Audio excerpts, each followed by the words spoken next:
It's You true. guys are reading a little too much into it, I think. Oh, Jackie, we used your pose all the things. I'd never seen anything like this before. So every time I love objections.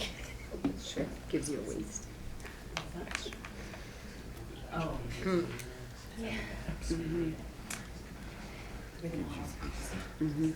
How do I do that? I want one. Steak. Let's call the meeting to order, please. Can I get a motion that the agenda for May 8, 2018 committee of the whole meeting be adopted as presented? So moved. O'Hara, That's voting. I see this hand go first. All in favor? In favor? Opposed? See none? That is passed.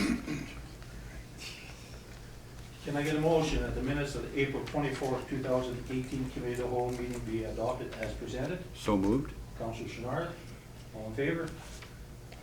Opposed? None. Okay, where do we go here? Moving on, delegations, Axel Axman with the Edson Arrows to do us a presentation. Come on up, sir. Good morning, thanks for having me. Do you want to have an introduction to the table, or do you know everybody? I'm pretty sure I know everybody. Okay, just checking. Yeah, you bet, thanks. I'd like to have a discussion with the committee in regards to the proposed fees for the ice rental that are being proposed for the junior A hockey team that I'm involved with.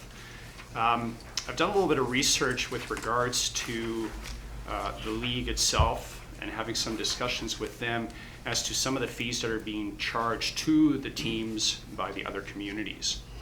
And the fee structure that has been proposed at this point in time seems to me to be a little bit on the high end. And I was kind of hoping, in order to get this whole project off the ground, and we are making some great strides to do that, I'd like to know if there's a potential for any relief with regards to that fee structure.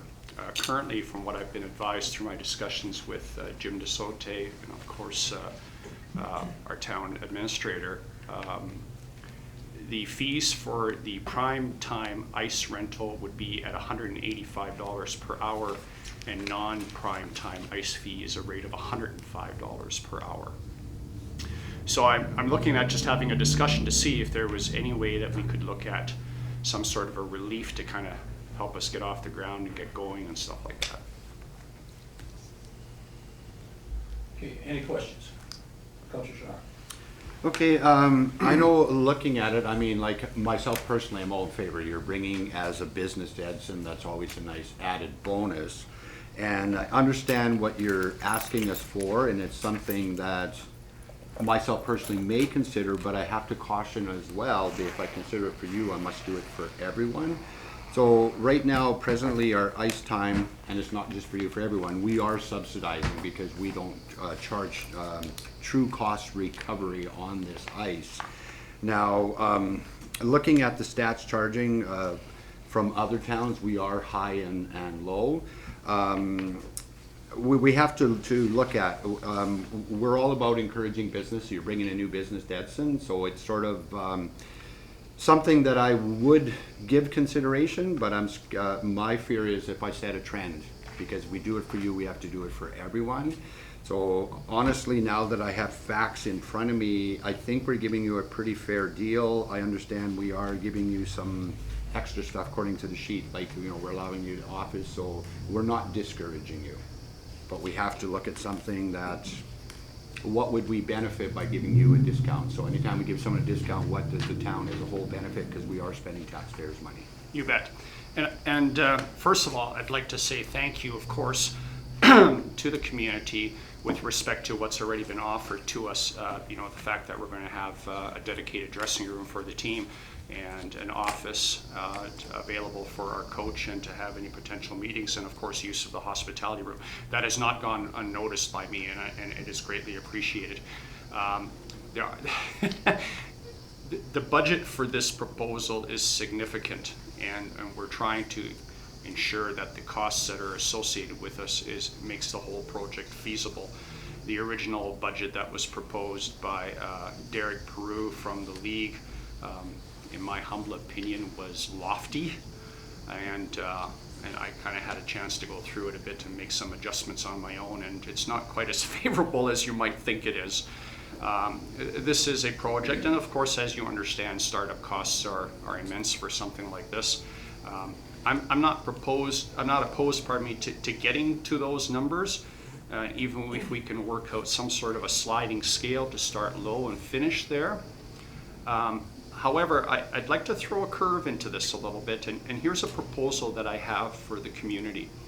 As you know, that the mandate for this team here is to not only bring players here or existing players here to offer them an opportunity to play at a high level hockey, but our ultimate goal is not to make professional hockey players out of this. That's not the plan.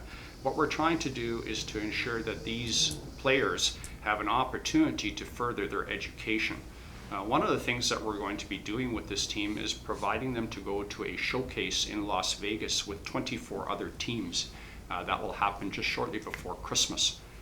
From what I was told last year is that out of the 24 teams there was over 100 NCAA and other university scouts there. And from the 240 players that showed up in that showcase, 105 of them received scholarships to varying degrees. And to me, that's a huge win. I hope we can have that kind of success with the players that we have here, and that is the ultimate goal, is to get them into a university situation or a post-secondary education where they can use their hockey to get to get an education. Having said that, the other goal that we have here is to ensure that this team is highly community involved. I have kind of put a mandate in place, is that yes, they are here to play hockey, but they're here also to become good community citizens so that they have that kind of a takeaway, and of course the education part of it. Now, some of them will have to, for undoubtedly have a part-time job available to them, but that's going to be at their request. But having said that, here's my proposal. I have had a chance to chat with the school divisions here in town, and from what I understand is that throughout the day, they do take their students over to the rink to participate in skating activities or even mini hockey games or shinny hockey, for lack of a better term, or those kinds of things. I also understand that the town provides that facility to them at no charge. So what I'd like to propose is, I will take the prime rate ice time fee in lieu of, if you could provide us the practice times, which is non-prime time, at no charge, I will ensure that the schools have mentors available from my hockey team to be able to go skate with those kids and teach them and educate them about playing and skating and that kind of stuff every time that there's a school there. So the cost on that, if we were to put a number to it, is that we're looking at approximately 3 hours and 45 minutes of practice time per week for the team, which ballpark works out to about $385. So in lieu of being charged that fee, I would provide players to the schools in town so that they can go out and be mentors to those kids.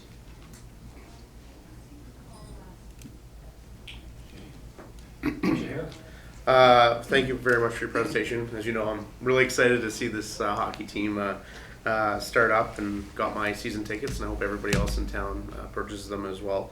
That's an interesting proposal. I'll have to think about that. I'm not going to say right now that I'd be in favor of that. I'm certainly, to be very clear, I'm not going to be in favor of reducing primetime rates just because of the demand, but I think you've presented us with something to think about. I think there's some opportunity there to work with kids, and the reality is that ice isn't really being used during the daytime as it is right now. So when it comes to other communities though, I know that some are charging way less than we are, and that's something that their councils decided to do in order to encourage more usage in their facilities, and it's more subsidized by taxpayers. I think our cost recovery is somewhere between 30 and 40% on our facility, and I guess just like what Councillor Chenard says, one of the challenges that we have is if we do cut a deal, we have to be prepared to do that for everybody in the communities. So I would have to think about that proposal, but I think it's something that I think would benefit kids in our community. If I may add to Yeah. that, again, in the spirit of being involved with the community, it is also mandated to this team that those players are constantly involved with the minor hockey program here.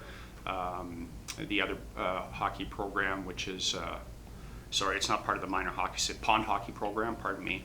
And also if, if there's other user groups that are trying to help the kids out as far as learning how to skate and playing hockey and that kind of a thing. My team, when they're not on the road or they're not playing, they're available. The coach himself, who I'm sure you've probably heard has a significant amount of experience at that level, he's going to be available to minor hockey here in town as well, as a mentor, as a teacher. That's what he's here to do. So we're going to be a good community citizens throughout this, and I just wanted to put that out there. Is there going to be, Yeah. are you going to be doing any work with the Boys and Girls Club at all? Or If they require us and they would like us to do some help, absolutely. I'm not joking when I say it. Their full-time job here is to be the hockey, playing the hockey, the community involvement, and getting an education. These, pardon me for saying this, if I find out they're sitting around playing on their Xbox all day long, we're going to have a problem. Okay, that's not the deal. That's not to say that they're not going to get their downtime to do things, but their full-time job are those three things that I had described. okay, thank you. Councillor Wilson. Through the chair, thanks Axel for coming with your presentation. Do you have any statistics on how many times classes go and use the arena from both school divisions? I'm sorry, I did not get into that conversation with Yeah, I you. don't think it actually would be that many because many of the kids in classes don't have skates. Like, we can always go swimming because they have a bathing suit. For but sure. Not too often did I ever have a class that we could all go skating because they didn't have skates and helmets, of course. You That's bet. mandatory. And I guess the reason they're having it free, of course, is because of the reciprocal agreement that the community is also using our schools for their exercise groups and stuff. Right, And I do hope that they work in the schools, the absolutely. people that come to play, and seniors, residents, handicapped adults. I know the Whitecourt Wolverines do a lot in their community, which I'm sure you'll be doing the I'm same. hoping to, if not mirror that, exceed it. Okay, very nice. So thanks, Axel, and I hope it's a go, and I'll pay you for the rest of my ticket rather than just a down payment. Puck drop in October.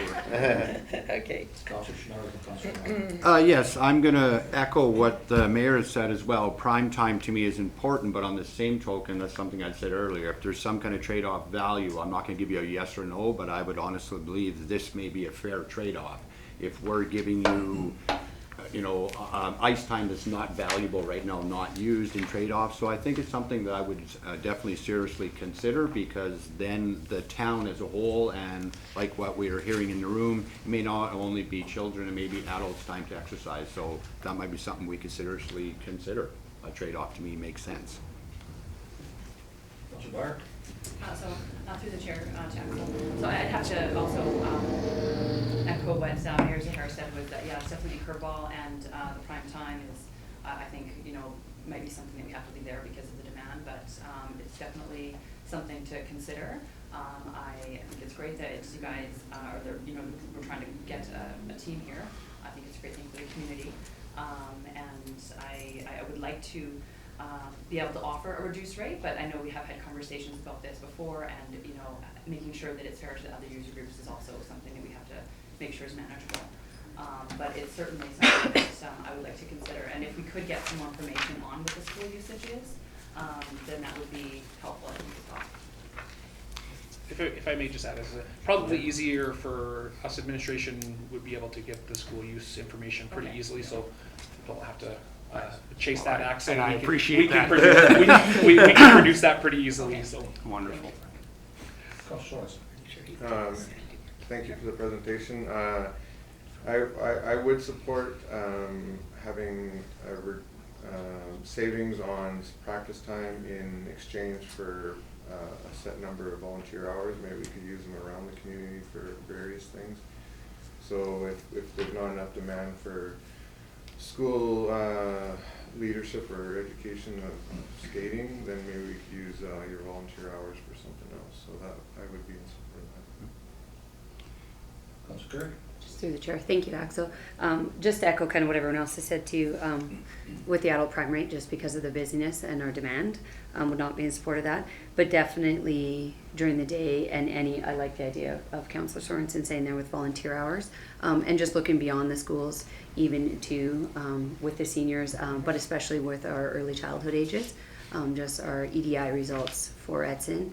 We didn't do so great with physical activity with our little ones, so it would be fantastic to have mentors even that way within the and when the facility is available for little ones and anything like that. So those kind of partnerships, I would love to look at ideas for that. And we're fully open to anything at this point in time. You know, we want to be fully involved with the community, and if there's a trade-off that we can make happen that way, I'm all over it, especially within the schools. Love to get them in the schools and mentor the kids or read them with the seniors. There's a wide scope of things that we want to become involved with, so it's all good that way. If I may, and this question gets posed to me almost on a daily basis, quick update for you. Currently, we do have the 5 teams that will be in for puck drop in October.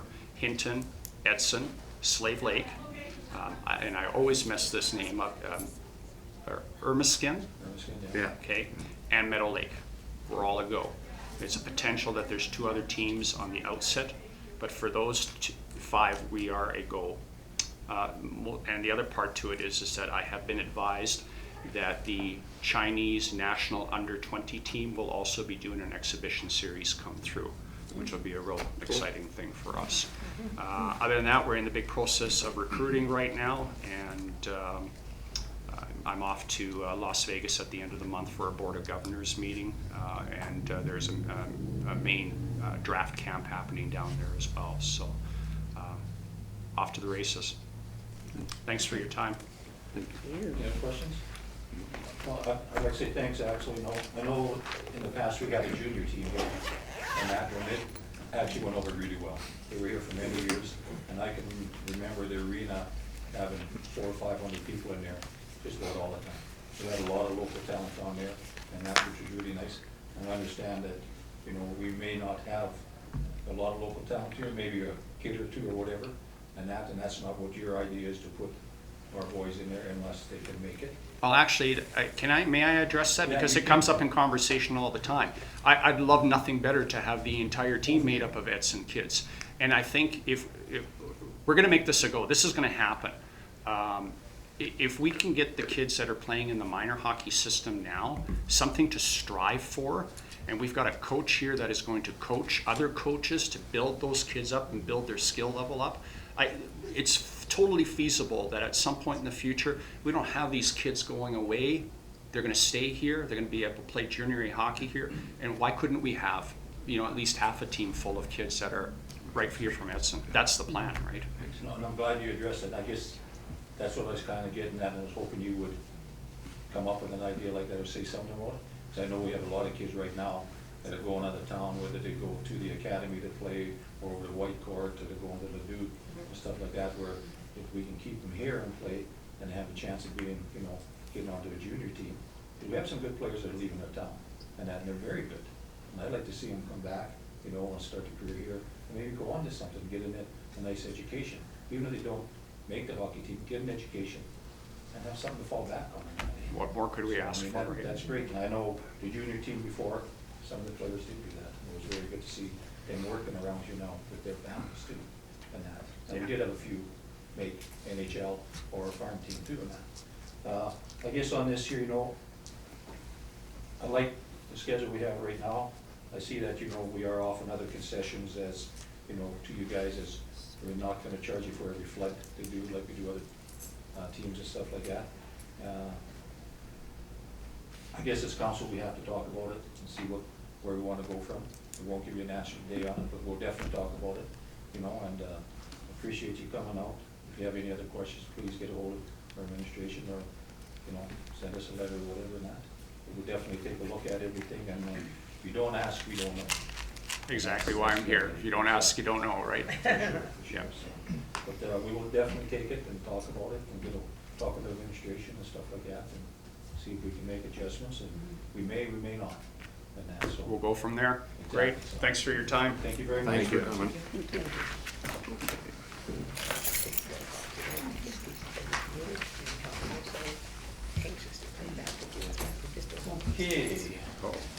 another delegation here. Alberta Health Services. Please step up. I'm with RPAP, sorry. Yeah, okay. Alberta's Rural Health Professional Action Plan. Can I get you to introduce yourself, please? I will. So my name is Holly Hanfield. I'm with the Rural Health Professions Action Plan. I do live in Grand Prairie, so I came down this morning to present to you. And I brought with me Tracy Correa. She's your site manager for the hospital. Yeah. And we've been chatting a little bit, so I'll have her talk a little bit later. What I'll do is next I'll get council to introduce themselves. Sure, that sounds good. Councillor Chenard, Jean Chenard. Jackie Curry. Troy Sorensen. Crystal Byer. Mayor Kevin Sahara. I'm Trevor Bevan. Janet Wilkinson, and sorry, I met you before and I acted very stunned. I just got back from holidays at 11:30 last night. Sorry, Holly. Hey, go ahead, please. Great. And yes, I met with Janet last summer to see if this council might be interested in something. And I thought this might be an opportunity to come, and I chatted a little bit with Tracy Correa from the hospital to see where she stood with some of the health professionals in this community. And you have a beautiful hospital, so I thought this was time to come and do a little presentation to tell you what we do with RPAP. So that's why I'm here today. You can move that over there, or you can just probably hit the space bar even there. Advance it. Okay, so for us, we are based at Edmonton, but we have most of our staff now living out of the city, so including myself. I do live in Grand Prairie. I grew up in Peace River, Grimshaw area. I know the Northwest very well. I worked for another project with the University of Alberta for about 5 years in the community. Edson wasn't in my area at that time, but everything kind of north of you was. So I'm very familiar with the area, also from rural background myself. So our objective is to support rural Albertans to maintain accessible health care workforce close to home. And some of that includes Grow Your Own, and I heard a little bit about that in your presentation previous to this one, where you'd like your children to come back and stay and be part of this community as well. So we talk a little bit about that. Our program has been around since 1991. Last fall we went through a name change, so we were called the Rural Health Physician Action Plan at that time, but we are now expanding to include other health professionals, which is what the name change was at the request of Alberta Health. Because of the work that we had done with physicians, they felt that some of it could transfer over to the other professions, which is very true. Oh, not that. Oh, yes. Okay, so we do have, I skipped a page. Oh, no, I didn't. We do have a board of governors that sits on our, and they're from all across Alberta as well. Some of our newest members includes the RMA, the Rural Municipalities of Alberta, and that's Al Kemery. He's very involved in trying to help us do a little more in the rural and get a little more information that might help down the road for, I don't know, programs that we decide to create. We have a few physicians on. We also have Sherry DeLallo, who is with Karna. She's a nurse. So trying to expand our board to match our new mandate is a lot of what we've been doing as well. And we also have the Health Quality Council of Alberta as another one of our new members, so it's good to be on top of what they're doing. So they're bringing all this information back to our board, which then trickles down to us so that sometimes we get some of that information out to the community as well, a little bit sooner. So this is our team. We are, like I mentioned, across Alberta. I'm one of 6, so my area comes from about Jasper all the way up to High Level, Slave Lake, High Prairie, sort of everything in between. So it is enormous, and we're going to cut that a little bit so that I'm not going quite so far. But I have been down here a couple of times now, and really hoping that there might be something that starts in Edson as I tell you a little bit more about what we do. So things that we do, we help build strategies to attract and retain the health professionals. We don't advocate for buildings. That's not what we do. We do provide some accommodations to, we do residents, but also there's a pilot right now regarding our Alberta nursing students. We're hearing from our allied health professionals that some of the students aren't coming out of the city because they have nowhere to live. So some of the committees that I work with will have access to free, cheap housing for these students that only come for 2 weeks. But if they come for 2 weeks and feel very comfortable in your community, chances of them coming back are higher. So that's something that we're trying to kind of work out what that looks like. I've been talking with, in addition to that, we've been talking with the deans of health to see what else we can do to try and get these students out into the rural communities, because a lot of their clinicals and practicums are actually done in the cities, and then the students don't leave the city, they stay there. We do some continuing education with physicians at the moment and some locum support through Alberta Medical Association. We're trying to look at how we can also do continuing education through the allied health. That's still up in the air as to what that might look like, but we definitely have that on our radar.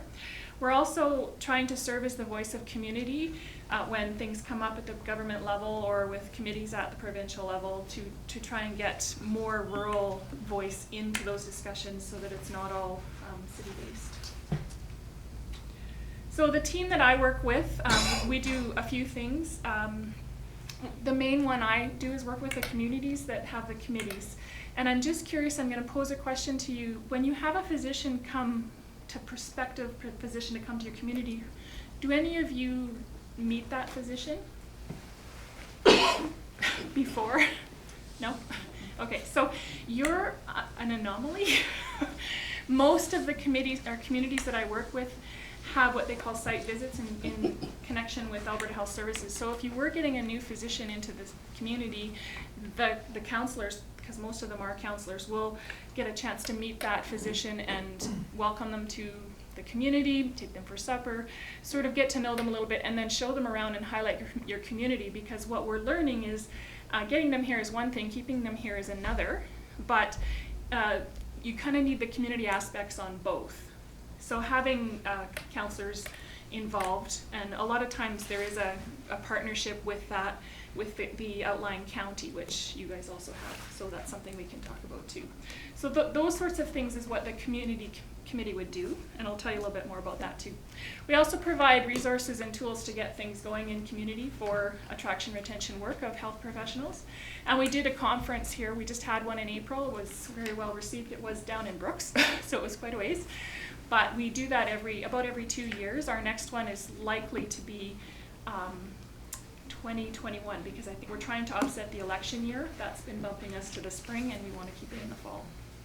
And we do have something coming in the meantime. We just haven't got that figured out yet.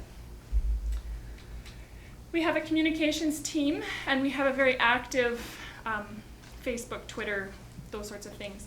But I'm also curious to know if any of you have seen any of our videos about communities that we've been to on YouTube. They're great. I'll send a few links. We have a very active communication team, so if we hold an event, or if there's something happening in a community, and we kind of flagged your hospital as a possible video, so that we could take a video, sort of becomes a promotionary thing. It's not intended to be tourism, it's just so that the people who want to come work here kind of know what they're in for. So we host events also as part of the team that I work with called Medical Skills Weekends, and I know Hinton has had one through the physicians there. That's where we bring in post-secondary students from NAIT and the University of Alberta, a variety of them, to come and check out your community for the weekend, and you get a chance to host these students and show off your community. And oftentimes we have half a dozen or more students that want to come back to your community, and then some of them actually stay. So we have a few students that are out there working in the workforce who have come to communities on our event and then eventually work there. And I just hosted one in Swan Hills where 2 of those students were hired by the paramedics. So they're both working out in Swan Hills now. So there's opportunities as a community to highlight yourselves in a different way. Again, that's tied to this committee that I was kind of wondering if you had. That's why I asked about the site visit thing previous to that. I'll send a couple links later on as a follow-up so that they'll be shared with you. So what I'm hoping for in Edson is I'm like trying to find the right committee or the right people to connect with in order to create a committee if we don't have one already. I'm looking at some committee, a group of people that are looking beyond the recruitment part, because that's only such a small part. You do recruit people, they come in, but it's retaining that's becoming the issue for communities. So some communities are offering incentives. Those incentives only work if those, well, they don't usually work. They actually want to leave after these incentives are put in place, unless they're part of your community. And I think it was addressed again in the previous presentation, where you want these people as part of your community, invested, maybe volunteering their time, you want them to want to stay here. And some of that comes back to the spouses of these healthcare workers they're unhappy. They haven't been connected to the community. So the committee does a little bit of work around that to try and get that. So I'm trying to find out kind of where we fit.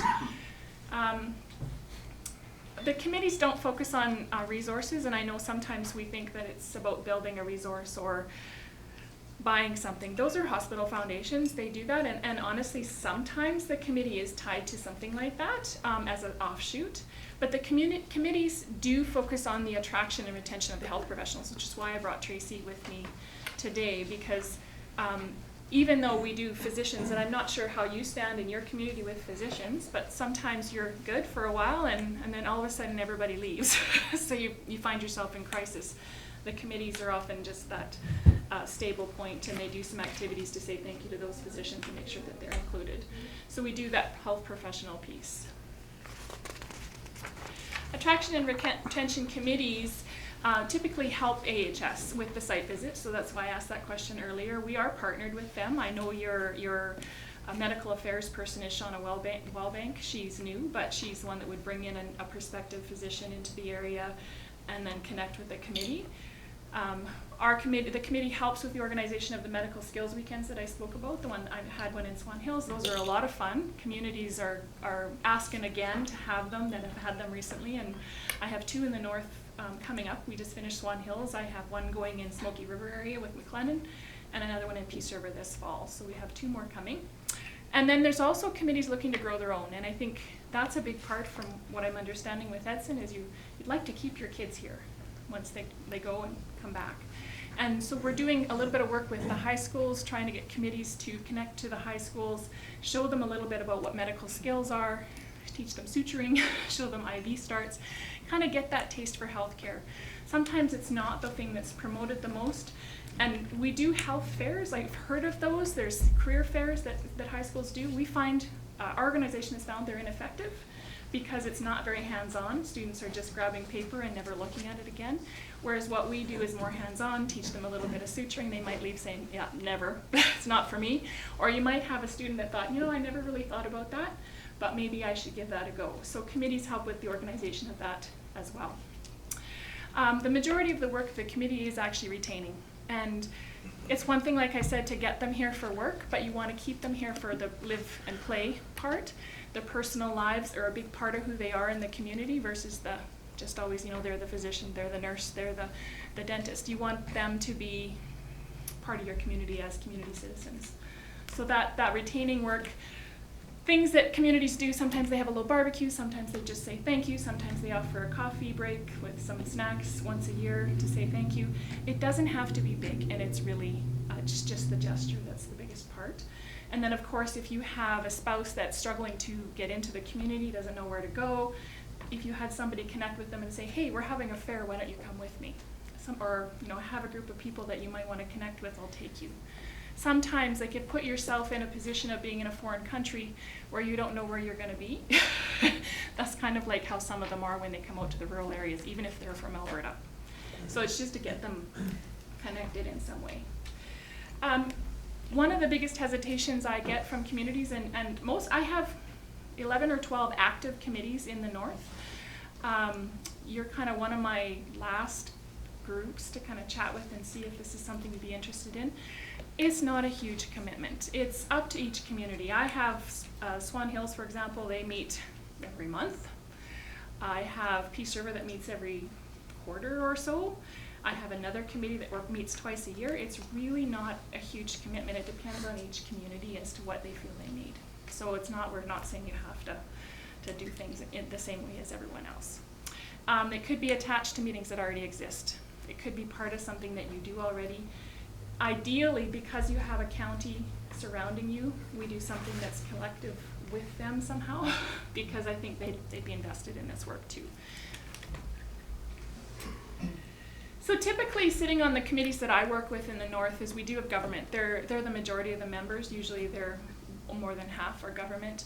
They're typically the host because we need a fiscal agent. We do offer a grant to committees. It's not a lot, it's $3,000 over 3 years, but to help you do some of that attraction retention work as a community. Alberta Health Services often sits on those committees. They give you updates on the physician side for sure. I'd like to see the talent acquisition group also part of it somehow. They're willing to come talk to communities about how that works. Public members, usually 2 or 3, they end up being consistency for committees because councillors may change. Whereas if you have the continuity between elections, there was a lot of change in the north, so those people helped with some of the work to keep things going. We have the site manager, which is why I brought Tracy, and I'm going to have Tracy just talk here right shortly. I have one, most committees have a physician at the table because they have a little bit of a pulse on some of the health background in that respect. Doesn't hurt to ask nurses, whoever, it doesn't matter who's on there. It's just that you want those perspectives coming back to the table, and I know as the site managers that sit, they often know a lot of this stuff that the community is wondering. I have one that's a physician spouse that sits. She's actually the chair, and then we have health advisory council members on some of the committees. Just happens to be that they sit on both. You have one that's local as far as I know, but it's just that's just sort of who typically sits. So when I was speaking to Tracy actually came down to our conference and we were chatting, and she as a site manager sees a lot of value in it. So I'm just going to let Tracy tell you a little bit about what her perspective is. Can I sit? Do I have to stand? You can come up if you want. Sorry, I should have. So I would just say that the North Zone is generally known as the training grounds, and Edson is no difference. We have nurses, physios, OTs training in the cities. They want jobs in the cities, they can't get them. So they start looking outside. They come to Edson. We train them for a year or 2. If we can't get them married or with a boyfriend, they head back to the cities. So what we want to do is see if we cannot get more community involvement, get the groups involved to help us keep them here. Because we are getting them here, but even that is difficult, so that attraction is important too, for the community especially. Like we had a physiotherapist position sit empty for almost 9 months. That impacted the community. We could not see physio patients. So we have nurses that we, when we don't have them, we have difficulties in the facility of providing the care that we want to be able to provide. So we are looking for you guys to help us attract and retain the staff that we need to provide care for the community. And we think I think your community, a committee would be really helpful in that. I was able to hear about some of the other communities that have the committees that they were more physician-based. I'm really excited to see it turn towards health professionals because we have generally focused on the importance of the physician, but as we turn to a more inclusive committee group, or it's not just physician-based anymore, they're just part of the team. It's really team-based in a facility, in a hospital now, not just physician-based. All right. So again, as Tracy kind of mentioned, if you're looking at even the retention part to keep them here, but attraction. So those medical skills weekend, Swan Hills, I brought 16 physiotherapy students. Many of them were saying, "How do I go about starting something? Where can I go?" So if they have the exposure to your community because of the connections that you have here. And with the committee, sometimes the site managers, sometimes we can get some students through the U of A coming in through a different program they have based on what you have access to at your hospital. There are things that we can do to try and get students coming through, because once they're here, then they want to stay. And I know there was 16 that went to Swan Hills, and at least 3 that were trying to figure out if they could go there at least for a clinical. But I'm not sure Swan Hills is set up for it, so they probably can't. But some of them were thinking, well, can I work privately? What can I do? And they were looking at their options for rural. So that's something that we could look at if this community had a committee, we could try a medical skills weekend and see what that might drum up. So how do you start one? How do you get one? You create it. It's really up to you. Typically they're government attached because you guys are the voice of the people. You often know what's going on in your community. It's not, and sometimes you have something sort of that it would fit with that we might be able to work with. You determine yourselves who need to sit at the table. And some of the communities don't have public members yet. They're working towards that, but they wanted to kind of start, and then they're opening it up to public members sort of after they kind of get themselves figured out. You need a governance plan of some sort. It's very simple. Who makes up the committee? What are our rules? Most of them follow the same as municipal rules do for the other committees that you have, because I know you already have some committees tied to you. And then, of course, you invite me to come. I will give you updates as much as I can. We have, I'm a non-voting member. I don't make decisions for your community. That's really up to the community people. I bring you updates and information and try to connect you with the right people that you're looking to talk to or get information from. The other thing that we do, and I know I gave you more handouts on A&R work and what that is. I'm not going to go through that, but that's more for your info. We do have our awards right now that are up. Due June 15th, you could be proactive as a committee and submit a team. Maybe your OR nurses are great, or maybe it's your ER, maybe it's your paramedics, maybe you want to nominate a physician for an award. We have 3 awards that are due for this year. We had 2. Brooks won the committee award this past year, and Camrose Dr. Nickel won the physician award. So you could, in your area, also nominate. So that's something that's not a lot of cost to you, because if somebody wins from here, we help you with celebrating. It's not about trying to put more cost on the community at all. So I think I sent this, did I? Yes, okay, good. So something to consider, because sometimes it's just that thank you, that nomination is an honor for your health professionals. Maybe you have an RN that's been there forever that holds the hospital up. Who knows, but Tracy might have some input on that. Kind of a brief overview of what we do, but I'm wondering if there are questions. Engineer?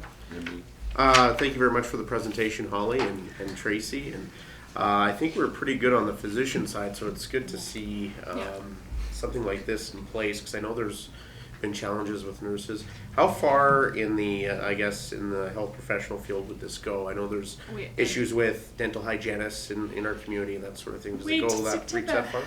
Not typically. So, okay, so it's really up to the committee. So I'll just give you a couple of examples. I do have some committees that do try to do a little bit for some of those sort of peripheral committee. We don't work with them right now as RPAP, but the committee sometimes will do something small for them.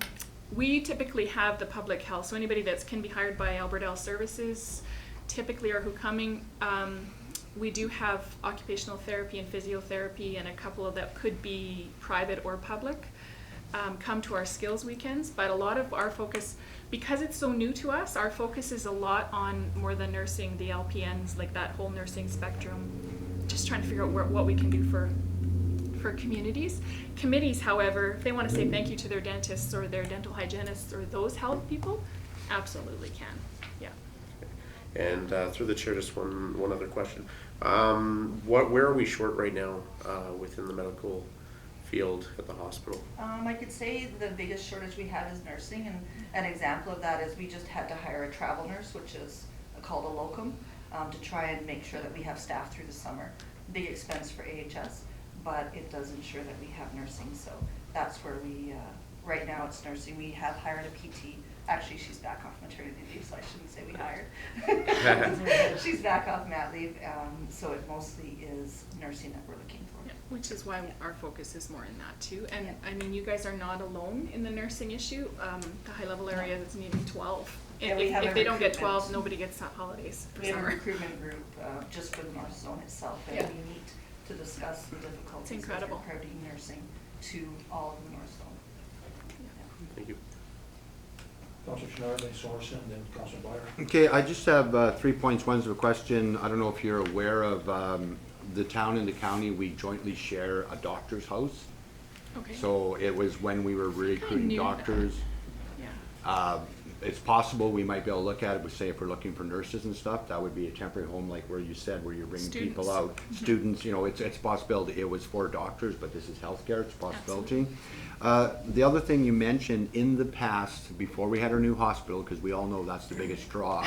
It's very But nice. in the past, when we did bring new doctors, the mayor and other people, they would bring the doctors and council would meet with them, and the mayor and other people from town would bring them and help them do the recruiting.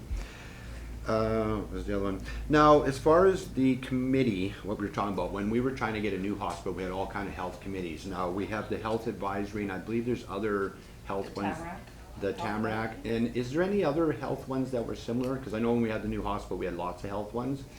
I mean, we have the Community Care Foundation. Right, I mean, when, But that's more of a fundraising, public one. It's nothing else through Alberta Health Services. right, so I'm just trying to think, could we add one of them? Because every time you start a new committee, which I'm not against, Well, But that's it- why I said I don't know where it would fit. Well, where it would fit, but it's finding volunteers. Like, we have a lot of committees and, people don't want to volunteer. I think if we could virtually piggyback on one of them, or even, So just to address Yes. your health advisory council, that's not where you put this. okay, That is Tamarack. It's huge, and they don't actually. I sit on it and I listen just to Right. see what communities are needing, but That that's don't fit. beyond where this would fit.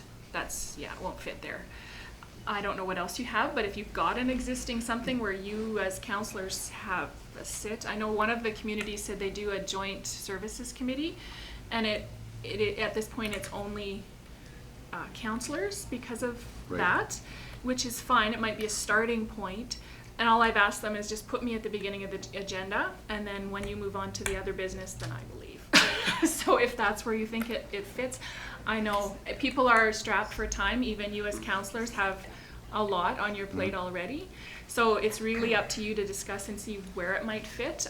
My request would be that Tracy at least be part of it and I be part of it, just to get you going. And then if you want public members after, bring them in later, because you don't need to start with the whole. right, and that's what I'm saying is, like, I understand the importance of it. Yeah. So it's something that we'd have to fit in, so I really, Yeah. like having you both here. It's good, it's bringing education to the people of the need, so.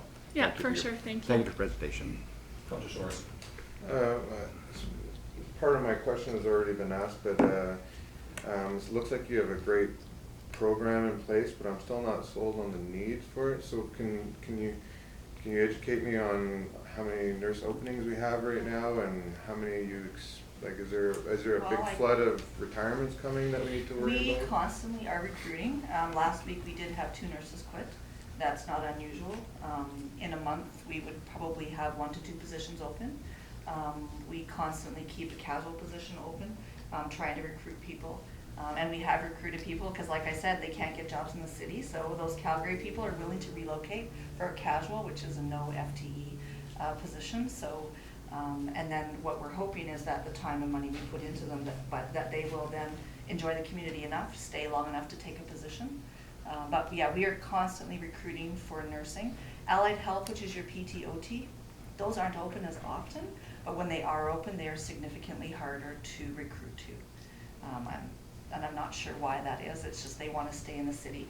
And also because we're generalists out here. So nursing, PTs, OTs, they like to specialize, and I'm an OR nurse, or I'm a PT for hands. Here you have to do everything, which is scary for a lot of new grads. A lot of professionals want to be able to just do maternity, but we can't. You also have to work in emergency, and you have to work in OR, and you have to work on the general medical floor. So there are difficulties in those pieces. Thank you. Councillor Meyer. Thank you, Holly and Tracy, for the presentation. When I read the report earlier, it was like music to my ears. It's something that's near and dear to my heart to do things to help keep families and professionals in Edson, and obviously this falls right into that. I would be fully in support of some type of a committee. Piggybacking off of an existing one would probably be preferable, but I don't know what that would look like. Yeah, as a start, exactly. And even though, in a bunch of areas, you say we may be strong as far as employment is right now, I think setting up something while we are strong is better. That way, if there is something, that we do get a sudden shortage or something happens, then we already have a really good plan in place to say, hey, we know of a few shortages coming our way, let's start that recruitment process, or let's get this ball rolling. So I would certainly be in supportive of something like this. Councillor Wilkinson. Through the chair, thanks very much for the presentation. You talked about, having people know about medical people. Well, through our career days at school, we do have different medical people come in. Dr. Alicia came in and actually brought in a scanning machine and scanned his son, and showed the kids these things, so it does help. And you didn't mention in there about dentistry or dental hygienists, and when they're out on the practicum, and having a housing thing for them. So that was just something. Yeah. And again, Tracy, are we not short of speech therapists and mental health care people, or is that not? Mental health is actually, yes, someone that we are always recruiting, almost always recruiting. Exactly, because through the We school have system, we just don't have speech enough. therapy, AHS doesn't necessarily hire all speech therapists. Some are hired by the schools boards, and some Right. are hired by AHS. We don't have any openings right now. in AHS, but I can't speak for the school. I know that it is difficult for It is. recruiting. Very difficult for Yeah, those. but I think we're heavier on the schools hiring in Edson than in AHS. We just have the one speech therapist, so it's. And Holly has emailed you quite a while ago that I did have Tracy and Doreen Acorn from the clinic interested in being on the committee, and the Yeah. male young dentist at Yellowhead Clinic there. So there are some people who'd be interested in being on a committee. Councilor Perry? Just through the chair, thank you, ladies. What are you guys doing? Because I know, Tracy, sounds more, our issues is not recruiting as much as retaining. Are you doing things currently that, for the staff that we already have? So not ones that are coming in and then we try to show it off, but what the people we have here right now, things that committees are doing Which to is help. the retention part. So that's Yeah. where, that would be up to the committee. And for example, one of my communities is just doing a coffee break in a couple weeks. All they're doing is bringing coffee for them, saying thank you, and that's everybody. It's the person that works at the front desk, it's the doctors, it's the nurses, it's everybody. And they're spreading it around their community. So it doesn't cost them a lot to say thank you. And so that's what they're doing. Just as an example, some of them are doing little barbecues. Some of them are just simply saying thank you in a way that works for their community. So the retention piece is the biggest part of work. I know that right now you mentioned that you're doing well for the most part, but it's really keeping doing well. And I agree with what was said earlier around, yeah, you're not in crisis right now, but you don't want to be. And if you are, at least you're set up to be able to deal with it. That's why I mentioned the different times when people are meeting. So communities that are kind of always on the edge of crisis will meet every month, whereas you guys might only be twice a year. Do you know what I mean? Or when we do an event. So I would really like to do a medical skills weekend here and bring students from the U of A and NATE, a variety of them. But we can't do that without a committee. And we don't actually do it for dentists and dental hygienists. I mentioned that earlier. So. Why not, I guess? Because they don't fit into the same medical spectrum of, like, at this time, and because they're funded differently in Alberta. So because of where we land, we don't at this time do it. I'm not saying we won't in the future, because we have been asked about dental hygienists around accommodations, but it's the reverse. It's the nurses that, or the dental hygienists that are studying in the rural need accommodations in the city, and we don't have any. So we were trying to figure out how to make it work, but of course limited resources and funding limits us what we can do as well. So. Well, I think the dentists here have a hard time recruiting and retaining. Well, some of the dentists as committees work with them, but as it's on the retaining part. Again, RPAP doesn't, but doesn't mean the committee can't. Right, but as a healthcare professional, they would be encompassed in that wording, I would assume. Yeah, and lots do. Lots of committees do. Mayor Zahara? Yeah, through the chair, I do know that our dental community is really struggling with dental hygienists in particular.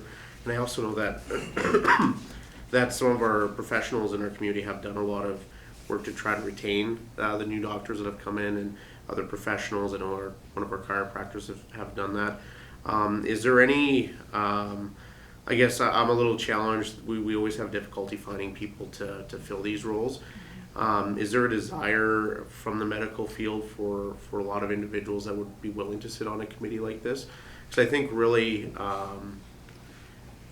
when it comes to retaining these types of folks, we really need to have people in the committee that can relate to the medical profession, and I think they would be best positioned to I guess highlight our community and maybe showcase some of the things that they like about our community.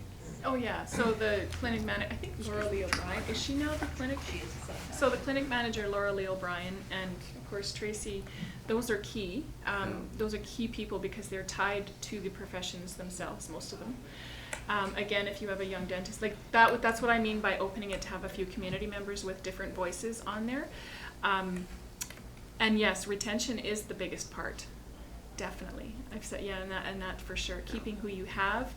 Again, the committee can work with some of those other ones that aren't necessarily RPAPs, and it doesn't mean that I won't, if I hear something, I'll let you know, like Nate looking for people for their dental hygienists, I would know that, so I would tell you that. It's just that we can't support them in some of the other stuff we do. Okay. Yeah.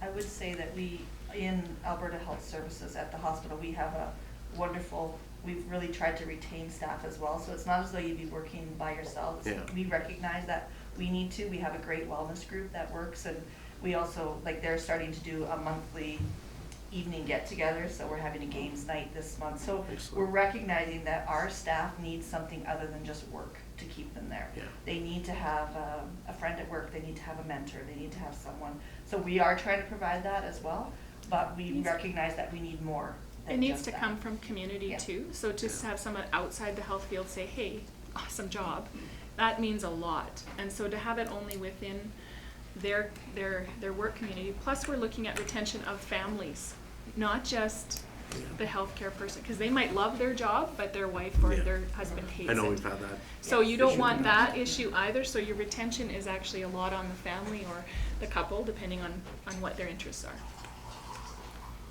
Just to add here, like through Welcome Wagon possibly you could put some brochure down as That's different up- things that the wives could do if it happens to be the wife, maybe the man that's at home and the doctor's there. But, you know, there's so many things in the community, but it's just to make them aware, and usually the Welcome Wagon person does that. Maybe someone to go with them. Yeah. I think sometimes it's, Sometimes you you're need by one more yourself, step. you might not go on your own, Yeah. but you might go if you know that you invited her and you'll meet her Yeah. there and introduce her. Mhm. Yes. Councilor Bernard? I was just curious, because we're always looking to improve our town. Would there be an example why the people didn't want to live here? The community was too small, or was there any Well, then common that's where the thing? committee, so some of the committees actually do spot interviews, say with the physician, or to find out what's going on, what are they missing, is there anything that they don't know about? I was in one community where I'm not from there, but I knew there was a gymnastics club, Right. and they didn't, and they were there for 2 years. So, you know, and you can give them a piece of paper, but a lot of times that doesn't necessarily help. So we are also doing a study right now with our PAP around what's working in rural communities. There's 5 of my communities in the north participating because they've done some really great work. So to have examples about what communities are doing and what's working, sort of as a checkpoint. And again, some of them have a little dinner with say a couple nurses, a couple of physicians, and saying, okay, what's working well? What are you missing from the community's perspective? You can't do anything about the health side of it. Like if their machines are old, the committee can't do anything. But you can, from a community perspective, say, how are you feeling in our community? You've been here 2 years. What do you think?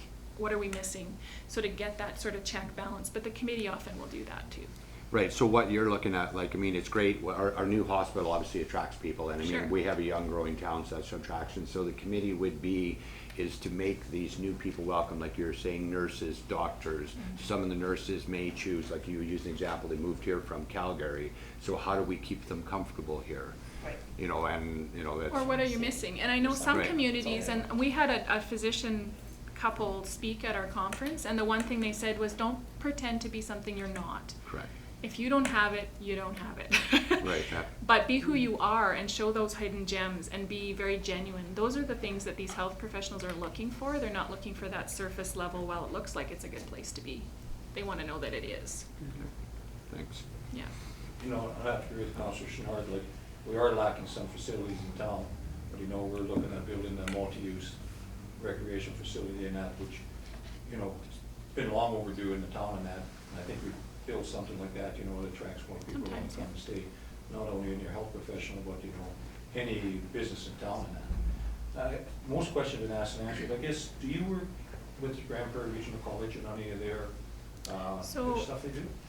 The Grand Prairie Regional College, I've been working with the Dean of Health there to see if we can't get some of her nurses out to one of my skills weekends. I used to work for that. I worked for the college for a while. But we are working with that health department to try and get them out into some of our events that we do. So yeah, we are tied to the Grand Prairie College in as far as their nursing program at the moment, because they don't have a lot of the other stuff going yet. And they're coming to our event in Peace River. So that's one thing that's being scheduled. You know, and you said you'd like to do a video of our hospital, which I Eventually. think is great, because we have a nice new hospital here, and we do have a full complement of doctors so far in that. But I think to get it out there, to attract our nurses or whatever Everything. we can to come in here, I think it's a benefit to you guys, plus a benefit to us. I'd love to see it. I don't think I've ever seen a video of our hospital any place in our. Well, ideally, we could do it on a medical skills weekend where you have students go through and That can would be talk great. about what they're seeing, but we'll see. Yeah, that would Yeah, be great. you have a beautiful facility. I guess the other question I have is, do you work with the primary care network at all, or? In some areas. So I don't know who's here, down here. If they're tied to the clinics and to the we like to have them at the table because they come with some different information. Most of the committees I work with have them sit and provide an update because they do make changes, and sometimes those committee members and community members or counselors, because that's who's often at the table, need to know that for their constituents too. I think the other question is, I don't know if it was asked or not, there's so many questions asked. Do you prefer having a counselor on committee and that, or does it matter? They should, the counselors should be on there because of it being a community-based committee. That's why I said a lot of times it's led by counselors. So I would say 90% of my committees, well, all of them actually, have counselors on it. Most of them are counselors. So there might be 6 people or 8 people on the committee, 7 of them will be counselors. Okay, So because there's, it's a lot of them, so I'll give you an example, because I know you'll be familiar with the G5, the Rycroft Spirit River. They have a counselor, they have designated a counselor from each of those 5 municipalities and an alternate. The alternate doesn't come to all the meetings. They have a physician's wife sitting on there, and they have, the councils have appointed a public member sometimes too. So the councils themselves, so you as Edson would appoint, I need this public member to go on there, sort of like you do with FCSS in some ways. But most of them are, and a lot of the reason is because you're the ones going to be getting asked about some of this stuff that comes up at the committees. Well, I like that idea of doing it that way too. And I also like, well, forgot now. Sorry. That's okay. I was thinking of trying to follow you to that. So you need some of their medical help then? You can do an assessment for that. Well, just to fill in, I think kudos to the doctors here who have taken students all the time. We get those people back, like even one moving from Grand Prairie to our small town. So to me, that's a real plus too. We They're get obviously students. selling the town correctly. We take nursing students, we take MDR students, we have OT students, PT Mhm. students. Any time that we can take a student, 99% of the time, we say yes.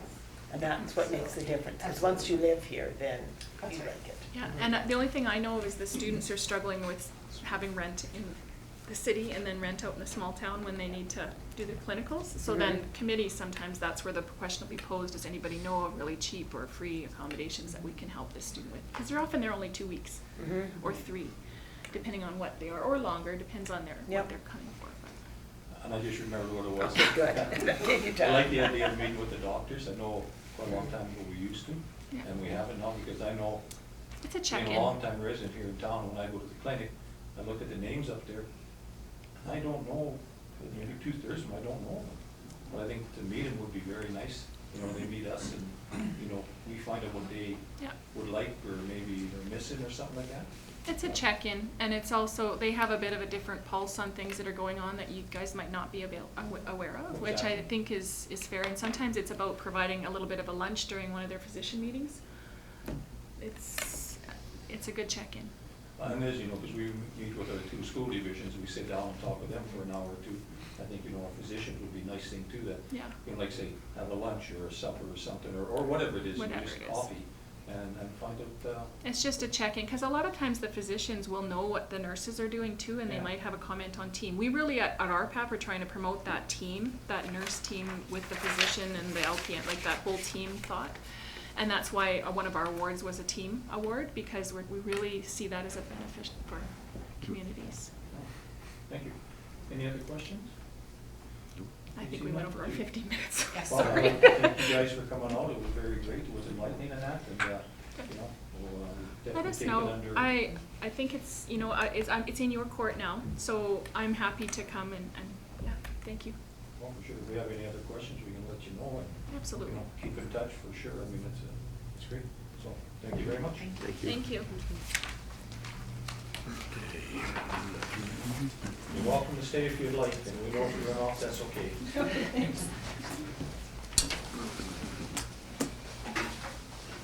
you very much.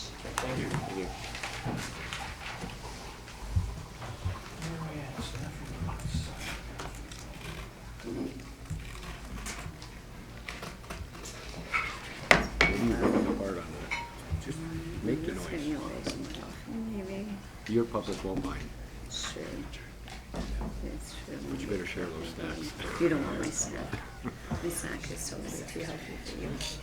Hmm? Yes, have a point. So are we having a break or? The mayor just stepped out, so I'll just wait a sec here, if that's okay, or? You're I think chairing, it'd be it's your good call. it's up to you, but to fine to continue, I don't, probably he's just gonna be out for a moment, but if not, then we could be waiting for. Well, we'll continue on here, so we'll go to Executive Office Legislative Services, advising council's strategic priorities. Yeah, thank you. Basically, this is just kind of administration's first crack at encapsulating council's feedback on the strategic priorities and looking for additional feedback to kind of conclude that process so we can set that as the new direction. Any questions? Councilor Sorensen, you got it, sir. When are we gonna get a new group photo? Good question. What's wrong with your face? What's wrong with the other one? As soon as we can get council to agree on a date. Thank you. Yeah. Yeah, we definitely need to do that, but, I like this picture. I like that. The 7 previous dates that administration selected for council didn't work out, so we'll keep trying. Isn't it referred to as kind of like rounding up wildcats? I've had an easier time with Wildcats. I like that picture. Through the chair, just a couple things. Is there a plan to just keep the benchmarks and the measurements as they are, or was there any plans of kind of an appendix that has a more specific benchmarking and measurements? Yeah, so the way that we approached this document was just to give a few ideas of what some of the benchmarks might be.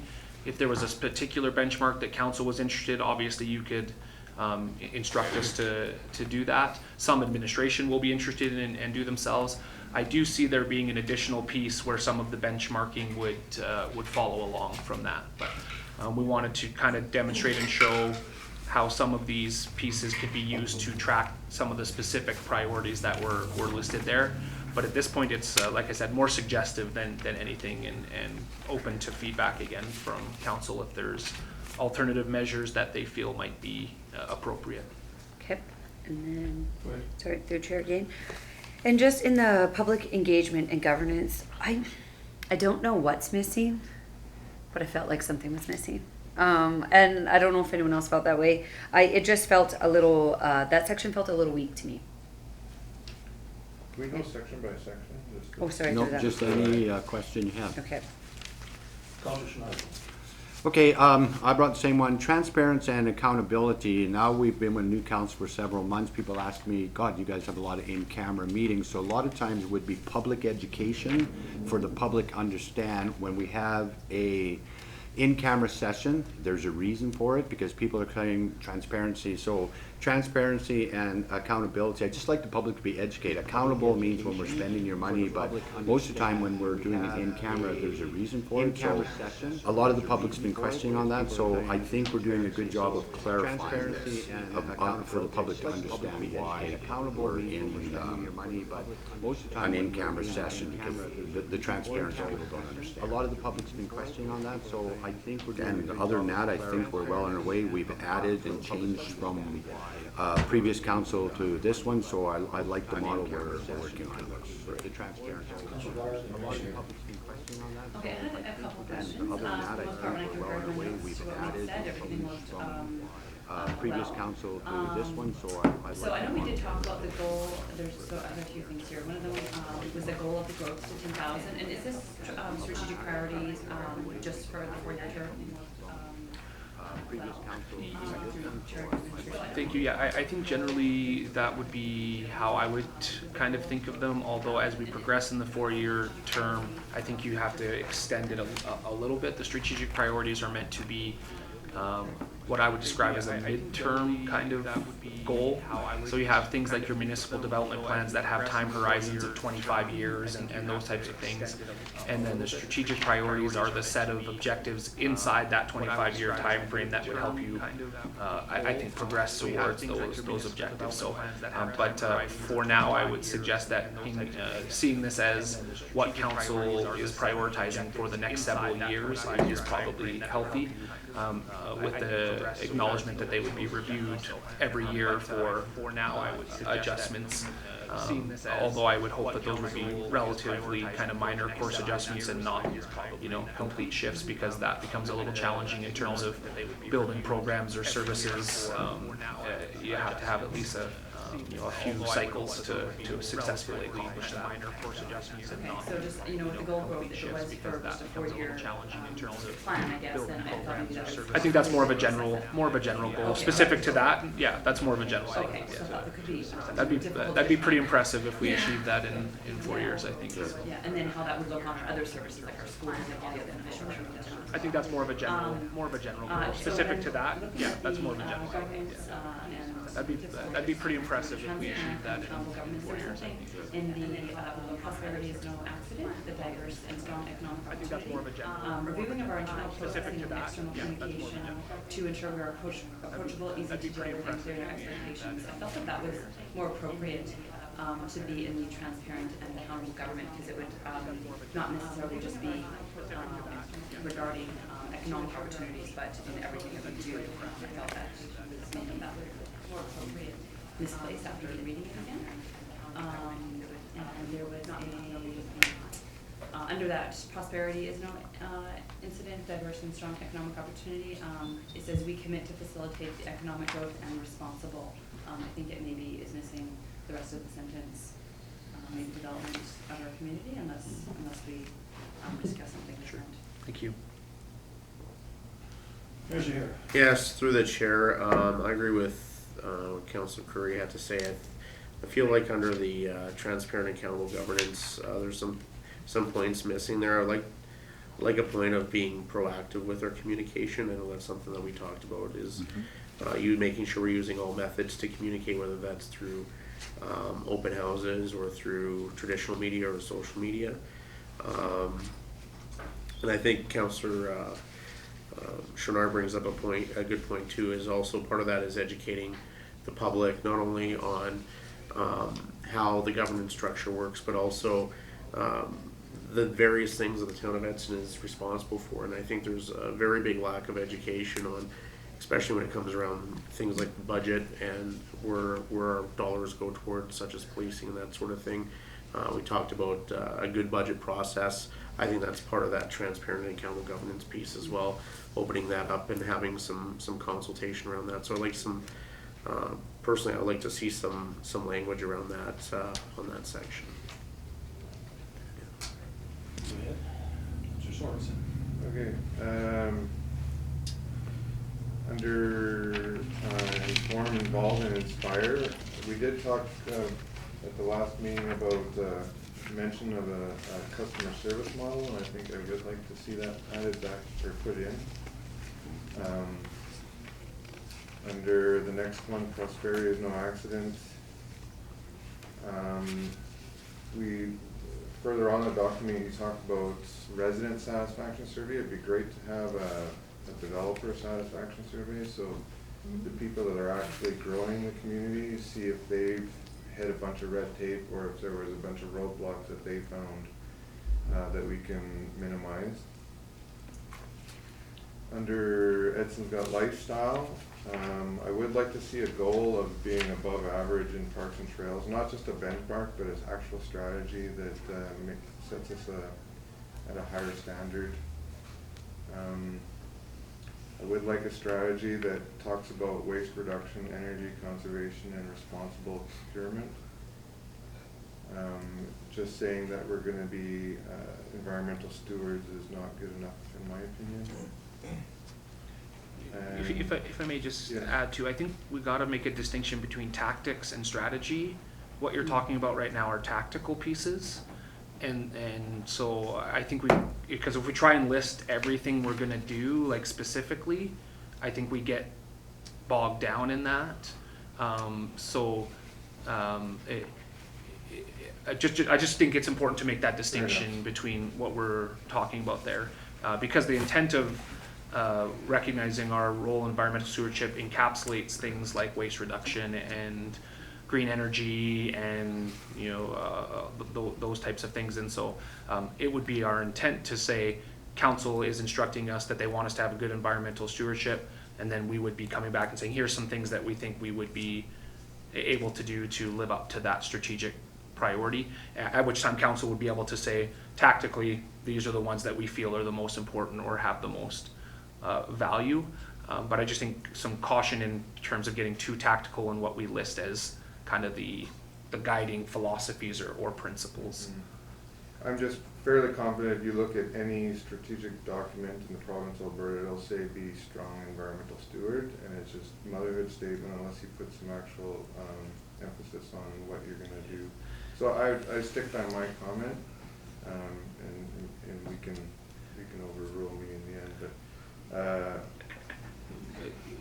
Certainly, it was not a suggestion that I don't disagree with what you're saying. I just Right. think where we place that matters, as well as I think in terms of the benchmarking and measurements, saying let's use waste diversion as a measurement of our environmental stewardship. Now I think we're talking the same Right. the same language, or shooting for that same target, and having now we're getting very specific in terms of how we're evaluating our achievement of the motherhood statements, which is really the intent of this document is to be the general motherhood statements kind of guidance. But if we don't supplement it properly with the more tactical pieces, then they become pretty hollow.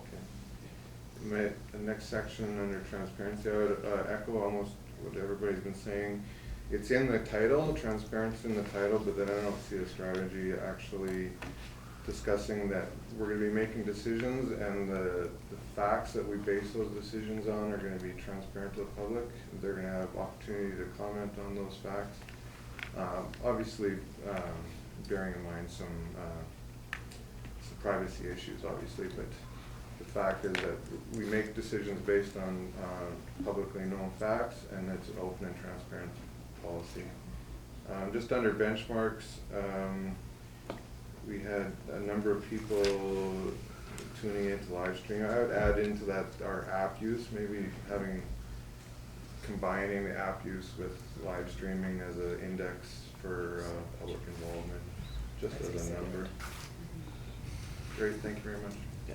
Councilor Kirby. Thank you.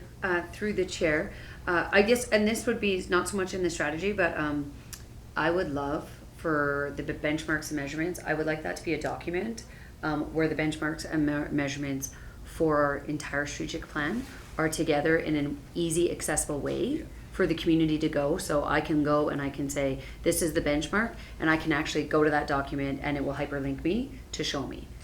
So when I think about the transparency and such and what we're actually doing, I think an easy way for community members not to have to go through this and then find different ones, but here are all of our benchmark measurements, here are the actual, Excel document that shows you this. Yeah, I think if you are familiar with one of the pieces that we talked about as we were discussing in benchmarking is Edmonton's Citizen Dashboard, where they basically list like a whole bunch of metrics, the ones they're doing good on, the ones they're doing bad on, and then and I think that's the type of thing you're talking about, and I think that administratively we envision that type of dynamic as well, where if we say we want to be good environmental stewards, then can we actually demonstrate that we're doing anything? I'm just using that as an example. It applies to all the strategic priorities, but then people can actually go and observe and finding them, like you said, all in that one location. And part of transparency is, a common old trick was, sure, the information is available, but is it accessible? And so true transparency is availability of the information, but also the accessibility of the information. And if we make it really easy to, good information that's easy to access, and then I think we're developing a more transparent process as well. Through the chair, if you want it to be for everybody, then it can't be only just as hyperlinks. You've got the newspapers and stuff too, because not everyone has a computer. Yeah. Any other questions? Thank you. Go ahead. So what I'm hearing, when we come back with this, we'll try and address a few of the comments we had, in particular on that transparency in government, to add a few pieces there, and then to maybe more wholly show you what we think some of the benchmarking might look like, or how we might demonstrate that to the public as part of that process. Does that encapsulate this conversation there? Just a reminder that our objective here was really to just try and reflect what council had envisioned. So it sounds like we did a pretty reasonable job, which is, I think, positive, but we want to make sure we set out a set of priorities that council is committed to and believes in, and so that when the administration begins to make decisions saying, hey, you told us this was important to you, that there's that connectivity as we flow through those processes. Okay, as we discussed before on this, like when we're talking more information, I distinctly remember we wanted to make smaller categories so that when the public looked at it, we are reading, and I have to agree with the room, if we can link on it, so if we choose one subject, or ensuring that we govern, you know, those headlines and then expand on it. But we want to keep it simple. Public can look at this virtually pie, look at things, this is what we're all about, and make it so if they want to know what it means, you can have 3 paragraphs. But the average person might only like one of the piece of pie. Absolutely, and thank you for mentioning that. Our intention is that this would be a core document. There would be a corresponding document that would be translated into, you know, the cut red tape kind of language that just really simply and clearly tries to articulate that we would then use that as more the public face of this document, that is a quick and easy read, that people can get a feel for it, that uses common and plain language and all those types of things, with this document kind of being the back source to that. But that is our intention as well. I don't really have any questions because they've been asked, but I'd just like to say, you know, being on council last time and see where we started this and now where we've come now. It's nice to see that as we get new faces on council and that, they have different priorities and stuff like that. And I like seeing it evolve and going forward in that. We're not staying stagnant at all. So I think, you know, we did have a good session and input from everybody. And who knows, next council that comes in could be different. It will evolve from there again. And that, I think the transparency is really important to that. So I'd like to see, you know, thank you for putting up with this. Thank you. And say, like, this is council's ideas and council's feedback, and I think a credit to your group. I think you were very thoughtful in engaging this process, and it shows in where we're headed. Just further to that transparency and public involvement, are we going to open this to public input? That would be, I think, at the discretion of council. I think that be good once we get it revised to have it out there for any public comment. At the end of the day, this is council's document, but I think getting some input, even for just 2 weeks, if anybody has any comments, they can pass it on before we formally adopt it. That can be easily accommodated, for sure. Other questions? Okay, thank you very much. Moving on. Memo read, AUMA campaign to modernize Alberta's recycling regulations. Yeah, I don't think we have anything to add there. I think this is pretty straightforward. I'll just speak to this. I went to, it was the Leaders Caucus, and we did have a presentation from the Alberta Recycling Association, and one of the things that municipalities are encouraged to do is write to the provincial government asking them to modernize Alberta's recycling regulations. Obviously, we've had a lot of discussion about that, and I think just lending our voice to that campaign is very important, especially in the bit of a crisis situation that the recycling industry is in right now in terms of what's happening with China. So. Any other questions or comments? Councilor Wilkinson? Well, I think just a comment here where they talk about the shortfall now in that oil management program. I mean, we have a great oil management collection site here. And it is a pity sometimes that it's at the cost of the Recycling Society that it isn't able to be refunded properly, because you don't want this out in the oil patch, burnt in the ground or somewhere. So I really think the government has to step up and help. So that letter will be drafted by you. Yeah, there's a letter. It's a right, formal, there, yeah, and but I'll you're sign going it. to, Yeah, you'll I'll sign it too. Yeah. Okay, thank you. Councilor Byer? Yeah, I'd be supportive of this as well, as we mentioned and discussed that recycling is changing, the costs are increasing, and there's maybe other ways to go about it. So I think this is a great idea. Agreed. I'm just going to say I'm in full support. Thank you. Okay, nothing else? Okay, moving on. Memo, Agree health and safety manual amendments. Good morning, Mr. Chair, members of council. This is actually just housekeeping. So last year, when we were audited by our auditor for CORE, it was her suggestion that we should move away from our policies as they were contradictory to our processes. She suggested we go to directives. We have checked with other municipalities, that's exactly what they're doing. So we have rewritten our manual with directives, but we need to have these 3 policies rescinded by council. Any questions? Mr. Sorensen? Through the chair, sorry I'm new, what's the difference between a policy and a directive? Policy is a philosophical guideline. A directive is more operational. How to. It's the procedure. Councilor Shenard and Councilor Wood. I totally agree, because I know when our health and safety and stuff, I believe is yourself, and I don't remember who else was involved on it, but a lot of it was, I believe, housekeeping as well, and I totally agree. Some of the words are important, so you're just looking for us to change some of the wording, is that correct? Or... Mr. Chair, through to Councillor Shenard, we're actually asking that 3 policies be rescinded. These are very, very old policies. In order for our manual and our program to remain responsive to our current needs, we have to change.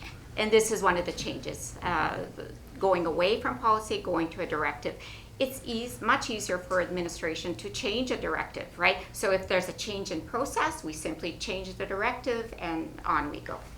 If I may add to that as well, if you think about it in the context of being audited, one of the things an auditor will look at is, are you following your policies? Mm-hmm. And if we have a policy from 1990 that is obsolete, but it's still on the books, the auditors still look at that and say, why do you have this policy, or what's its purpose, or why aren't you following it? And so tidying up some of those loose ends as well.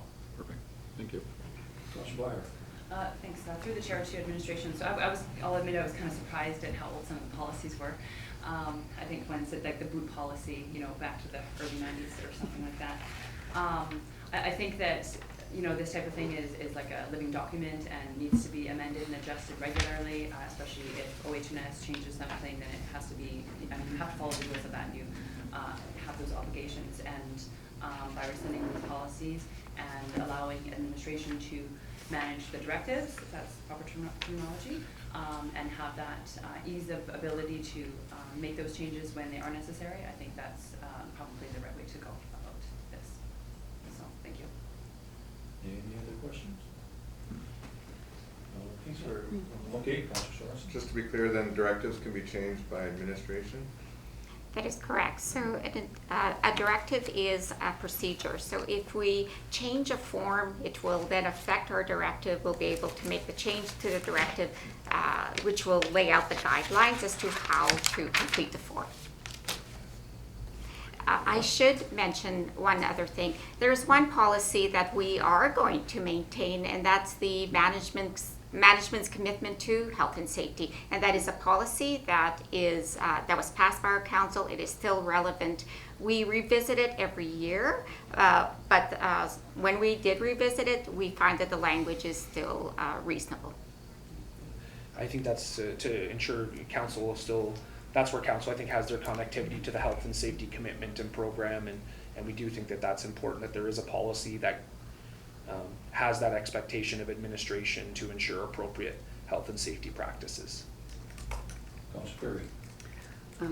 Through the chair, you actually that was exactly what I was going to say, that this overarching final policy kind of overarches that, and then it's just not as specific as those other ones we're rescinding. I'm understanding? That is correct. Okay, perfect. Thank you. As much as we appreciate council's judgment of footwear, Yeah. I think we can manage that. Yeah. Yeah. Any other questions? I see none. Well, thank you, Bridget. I'm glad to see you're updating this. Back from 1996, a long way. So. 1990 was the 1990. oldest one. So. Mind you, people still wear coveralls. Yeah, I must say The animal skins have come a long way since that footwear policy was. I'm a little bit vain also because I don't want 1990 policies being posted and effective January 1st of 2019. So I'm trying to clean up my house a little bit. So great, thank you. Okay, thank you. Okay, moving on. Memo, attendance at the Recycling Council of Alberta Conference. Thank you. If I may, Yes. Mr. Chair, thank you. Just for those who are new to council, generally what would happen is if a councillor or a council member encountered a conference that we either hadn't attended in the past or maybe was a special conference, it would just come to council for consideration and approval of attendance. And that's what's being presented here with this waste reduction conference. Questions? Councillor Schneider? Are we planning on sending anyone from council? If I understand our recycling society, members of them always attend this. So I'm just wondering if it's value, you know, I mean, we do have a rep on the board, so I'm just wondering if the value, because Edson is represented there. It does say here that recommended send Councillor Sorensen to send to the recycling board. Right, and I'm just questioning if there's value. I mean, I think there's a shared responsibility of waste diversion with the recycling society, and a council as one of their new stated priorities, although it hasn't been formally adopted, is some more direct engagement on environmental stewardship. That developing that familiarity and knowledge at the council table would be, I think, beneficial and would help, if anything, with the recycling society's shared goals of waste diversion and recycling initiatives in our community. Councillor Wilkinson? Councillor Wire? To the chair, when I was on the recycling committee, I went to this conference and I found it really very informative. So I'm hoping you enjoy it. Councillor Wire? Just a comment through the chair to administration. I would fully support sending Councillor Sorensen to this event. I think that we just discussed our strategic priorities, how we, you know, if we want to be environmental stewards, I think this is definitely one way to step in that direction. So I would be supportive of this. Councillor Sorensen? Yeah, so this was my request. I also saw value in it for Director Darren. So is that, I'm just wondering why that wasn't recommended, or? Yeah, thank you. Administrative conference attendance is just dealt with in terms of budgets and those types of things. So it is our intention to consider sending staff. It just doesn't require direct council Right. approval. Yeah. So how about the alternate? What's that? How about the alternate? That's up to council. I just an alternate. President Harrod and Councillor Schneider? I would also be interested in attending this conference just because the engagement that we are currently having with curbside recycling and that sort of thing. But that's up to council. If you don't want to send me, I'm sure I could find other things to do as well. So. Maybe the alternate would trump you. Oh, maybe that's fine.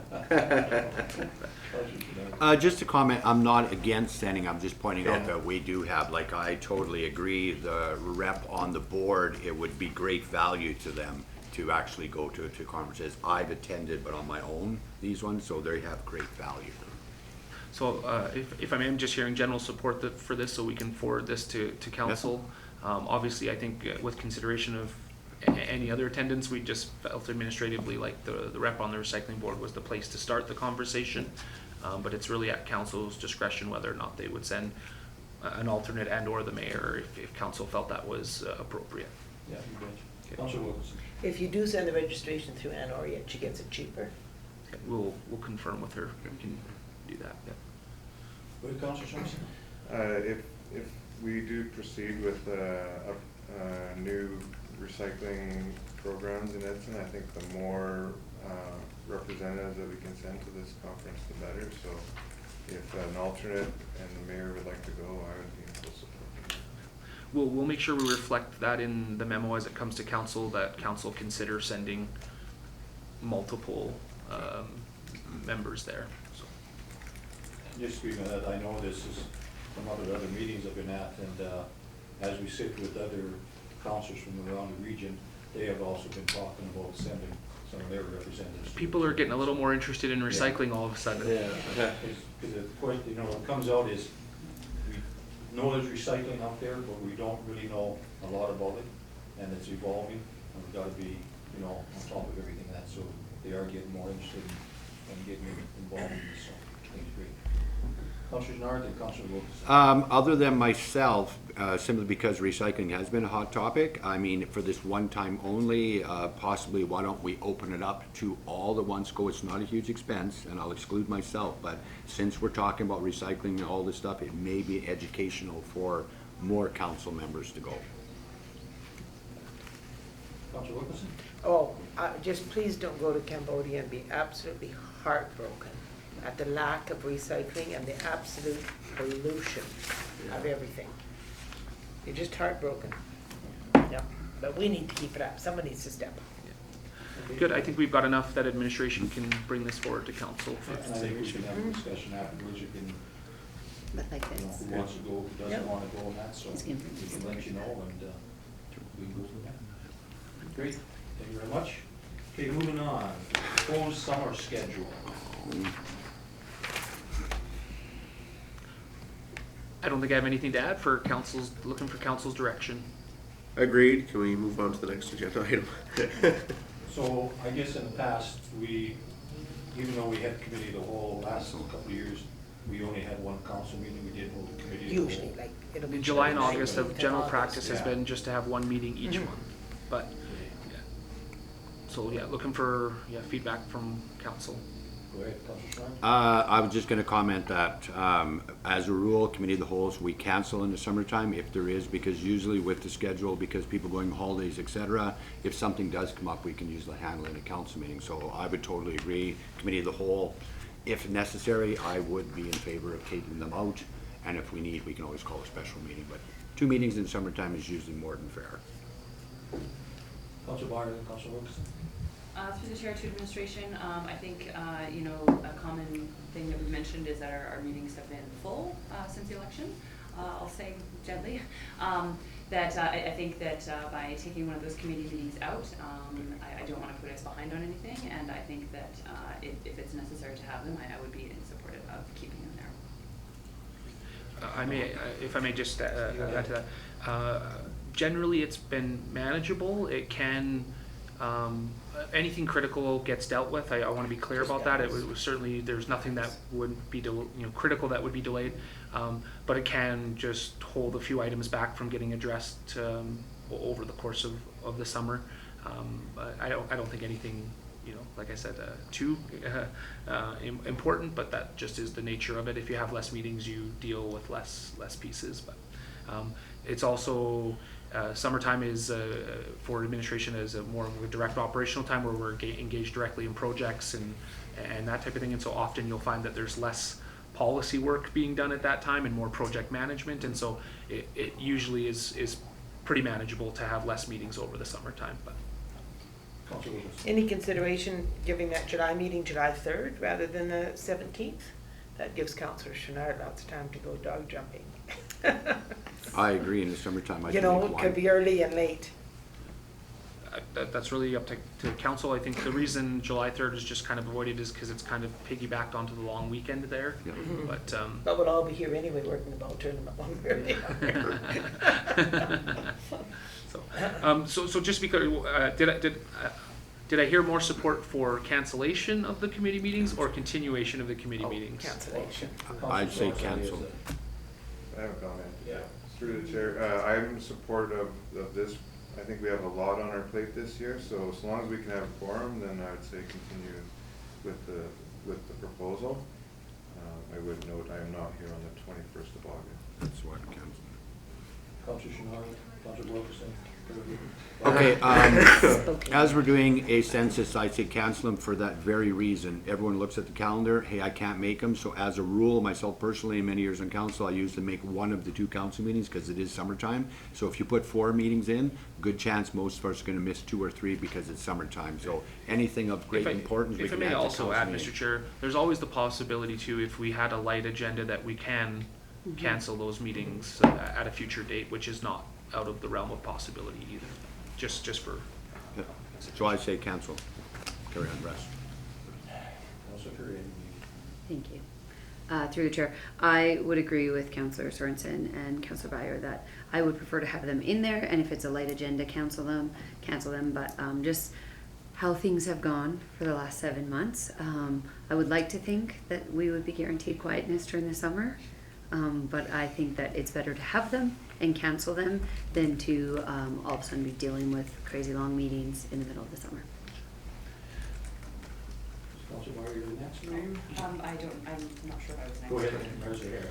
Yeah, through the chair, I really believe we should, right now, say that we are going to have these meeting dates that are listed here, cancel the rest, so we can appropriately plan our summers accordingly. Otherwise, if it's in my calendar, guess what, I'm not gonna be able to book around that, because I'm not gonna wanna miss a meeting.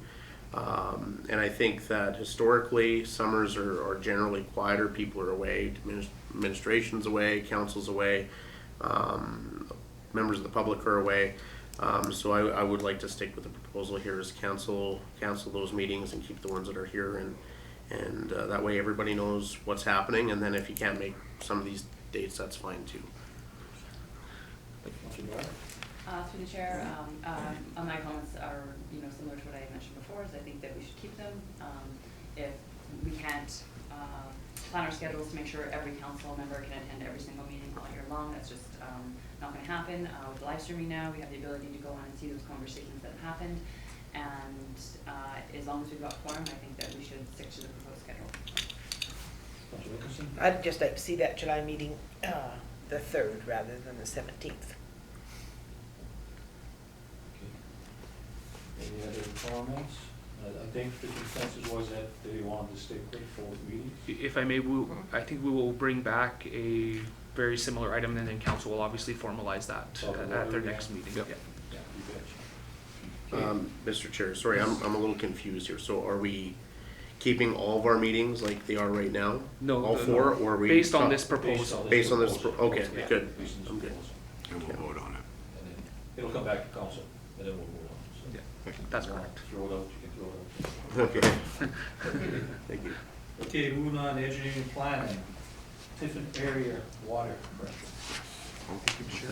I'll defer to Mr. Solomon here as he takes table. I will say, Mr. Solomon is just returning from some travels, and so that's why, just a verbal report here. We knew he was gonna be here, but he wasn't in the office last week to prepare an item, but I believe he's prepared to answer council's questions. You have some information to show them? I can show the information. Just hit the escape button. Right here. Yeah.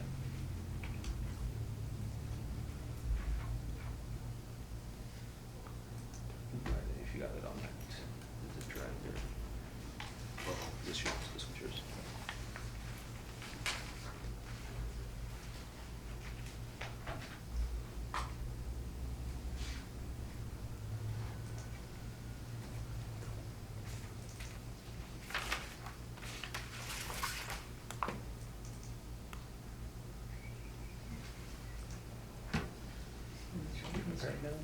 Oh, there we go. I don't know if it's coming up clear. You can zoom into if you need to.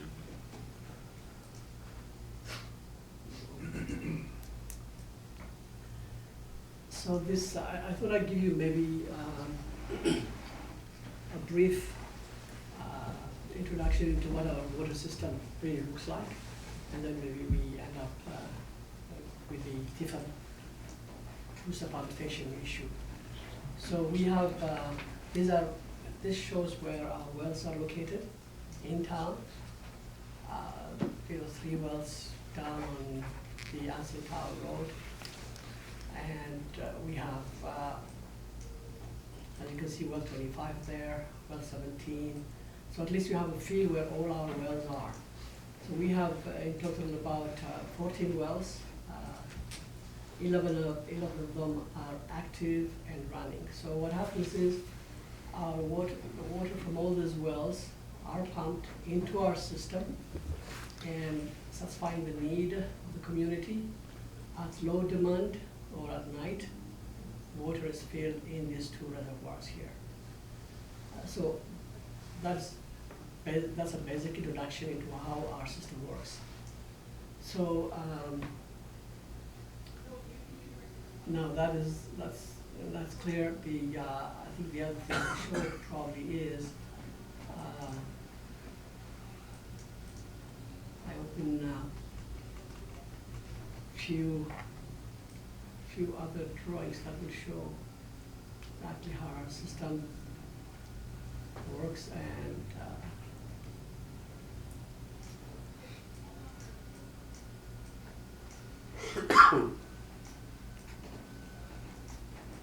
so here on this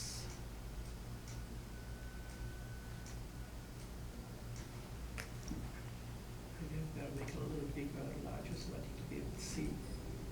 A little bigger. You can see that our system, all these red dots that you see are areas of town where we don't have enough pressure to fight fire and supply the water needed to the community. So this is the west and northwest of town. The next page shows the rest of the town. So you can see this is the Tiffin area here, and they are all green. But the point is, they remain green even after we have removed the water pump station, which means that I think I have to open another drawing that would be also helpful.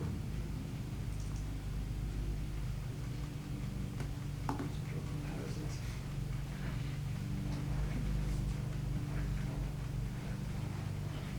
Because maybe showing it through with some drawings might be more illustrative.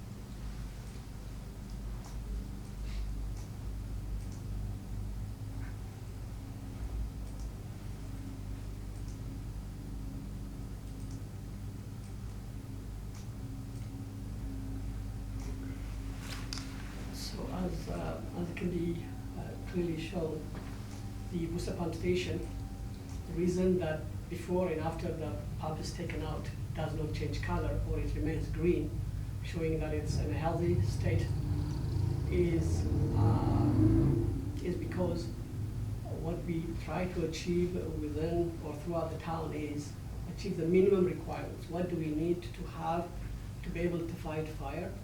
What do we need to have to be able to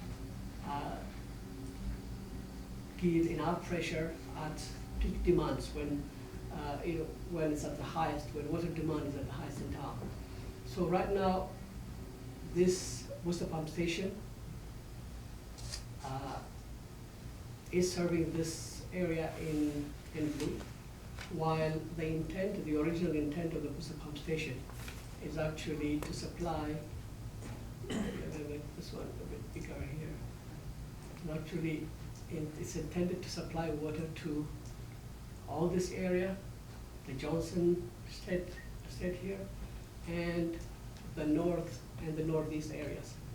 So when the booster pump station was considered at the time, the projection is that all these lands would have developed because this booster pump station was installed in 1984-85. So the projection was that in another 15 years, 10 years, all these areas of town would have developed. Therefore, if we don't have a booster pump station here, then we'll be caught with a very low pressure and we'll not be able to service these areas. But that did not happen. Therefore, these areas did not change except for the Wilshire, the little area added. Nothing has changed. So when the booster pump station or when a leak was established at the booster pump station, the natural thing to do is really review this whole thing. Do we want to go and repair the leak? when it has not been doing anything to the community? Or do we give priority to other areas, which I'll be discussing and showing a little later, and improve if there's any money that the council can afford? Then there are other areas more concerning that we can really look at. Therefore, what I'm simply saying is there are 6 pumps in the booster pump station, 3 small and 3 big. Small ones 10 horsepower pumps, bigger ones 20 horsepower pumps.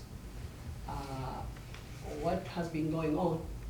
Or you may ask, okay, so there's no difference between when the booster pump station was on and when the booster pump station is taken out.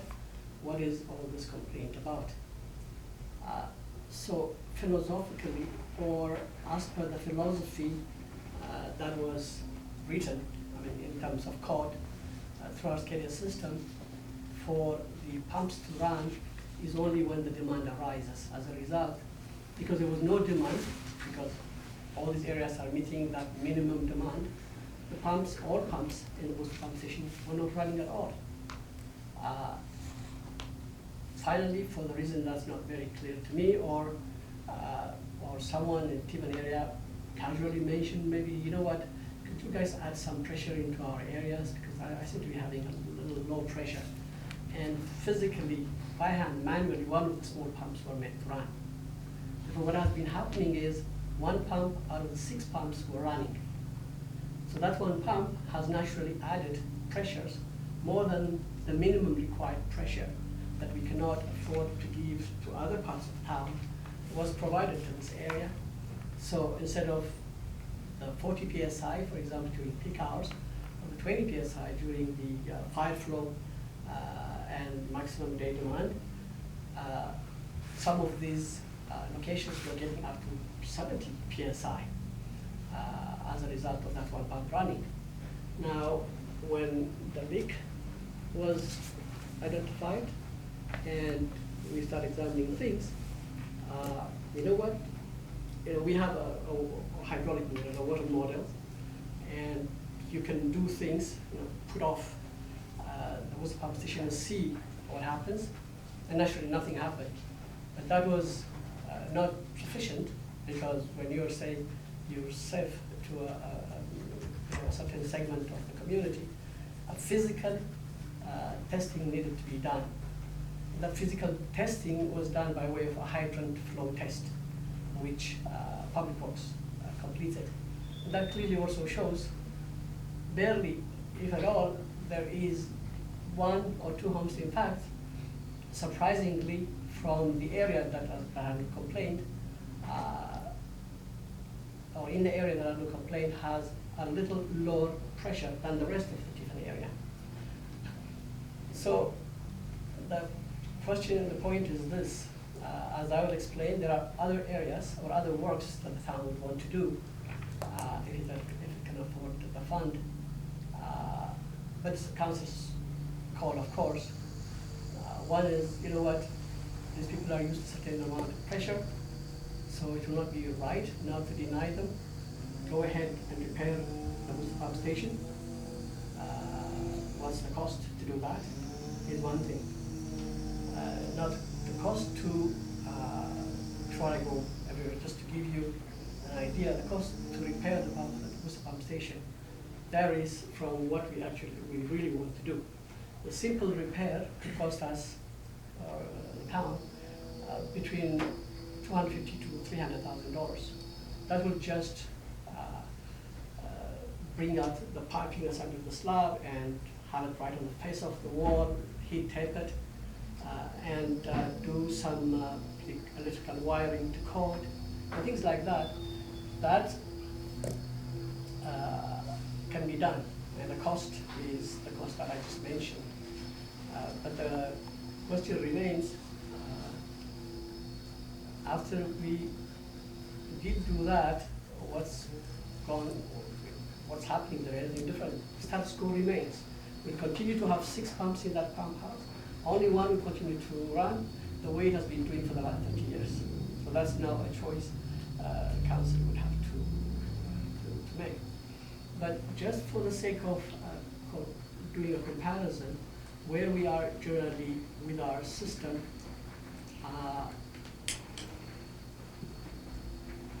here,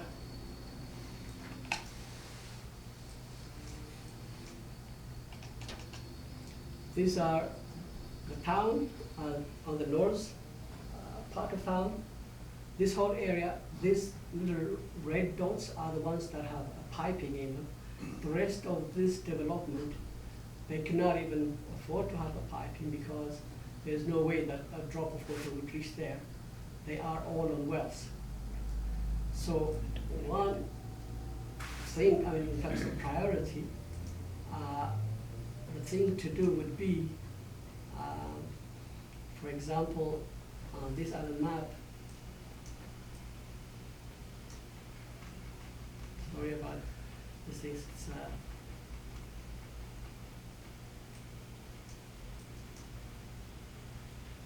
so,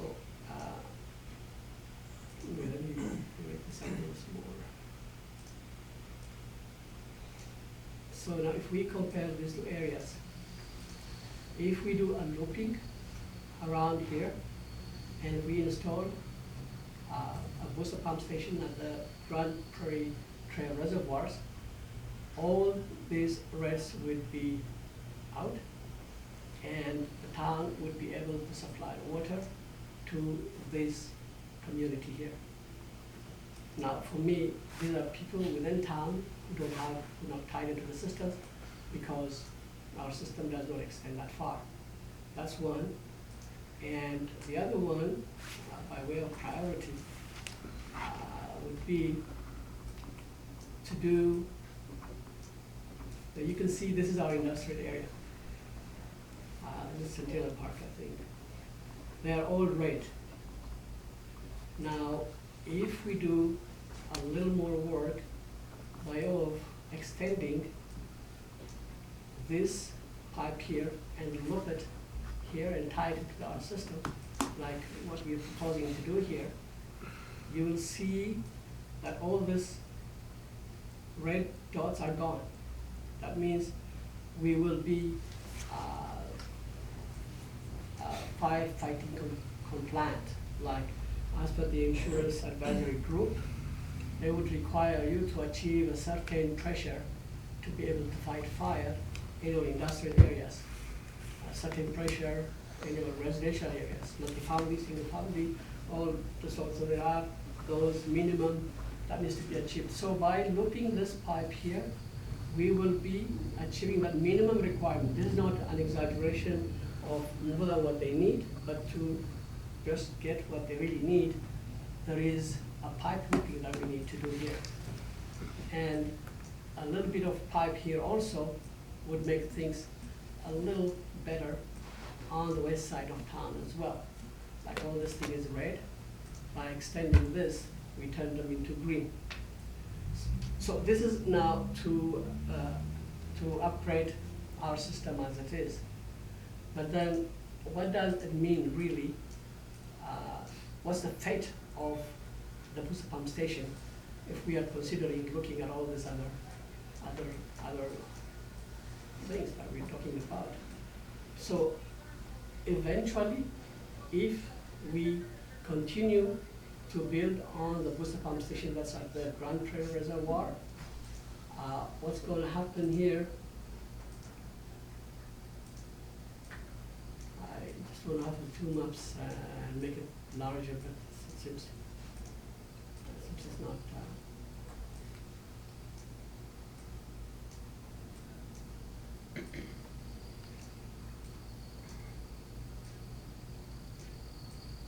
So the idea of this looping here is not just to satisfy the need of these members of the community, but eventually this can be upgraded by adding a reservoir at the highest point in town here, which will eventually be able to feed this whole town, the east, and what the existing booster pump station does or has been doing can be very easily satisfied with this modification. We'll have two zones, but we'll have separation by way of pressure reducing devices that will divide all the different zones.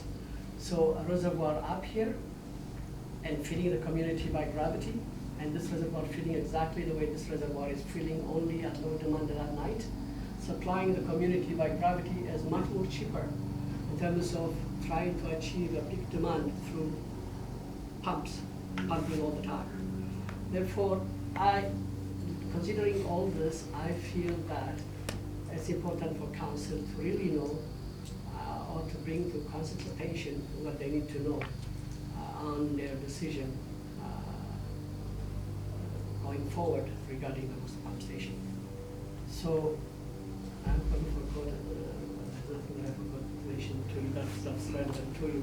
So this is the general thing here now. Well, I'd be very happy to answer questions. Councillor Schnarr, Councillor Augustine, and Councillor Curry.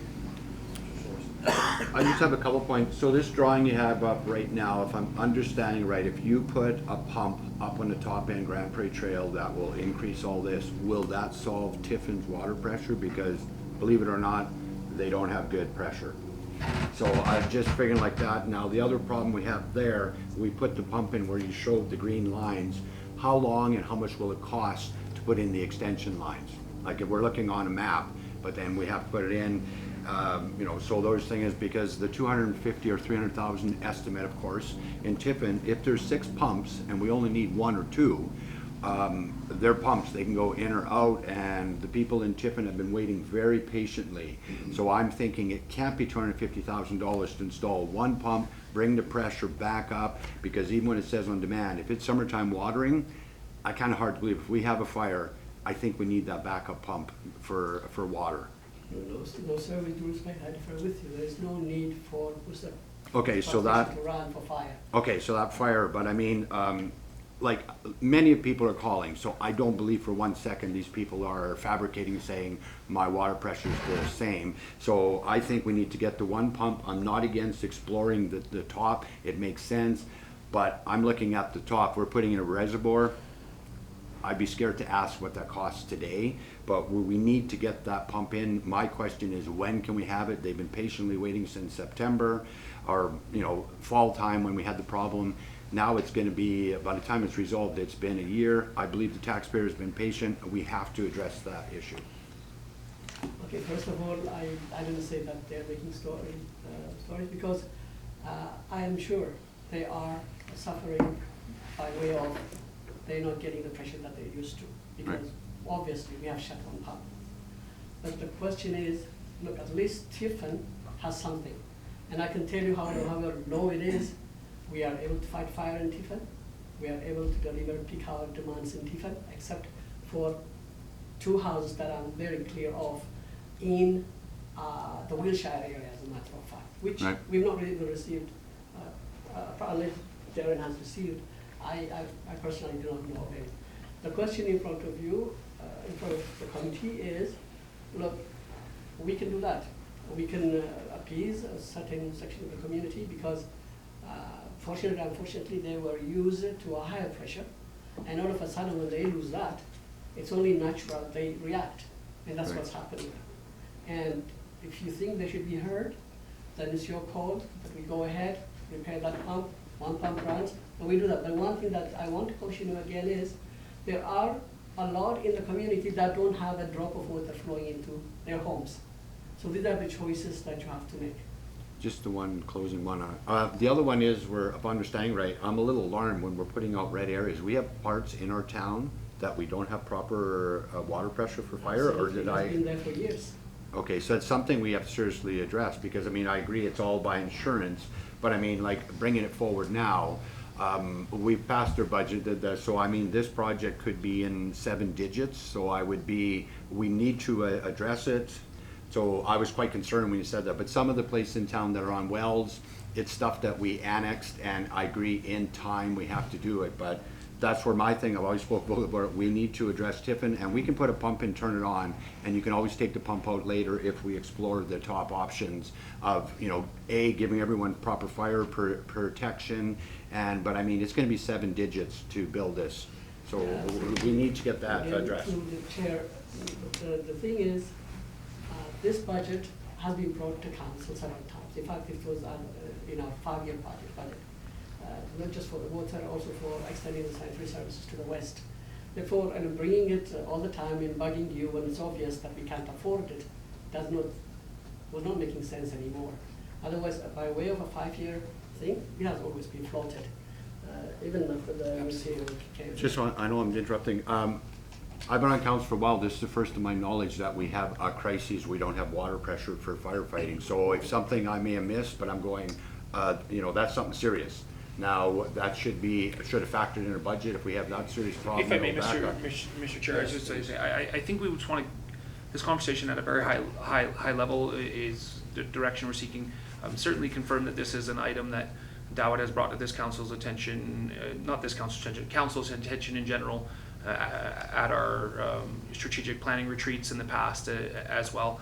And the determination was simply made, yes, we acknowledge that council was very aware and acknowledged the issues, but just that the funding needed to come as part of that, and has undertaken other significant infrastructure projects. So it's not like council was ignoring or anything. They just invested in, 5th Avenue and now 11th Avenue, which were other significant issues that were being addressed. So, I think that specifically council, administration is hoping council would just provide a very simple direction is, do they want to hold off on the Tiffin repair and invest in a larger project that may alleviate some other issues?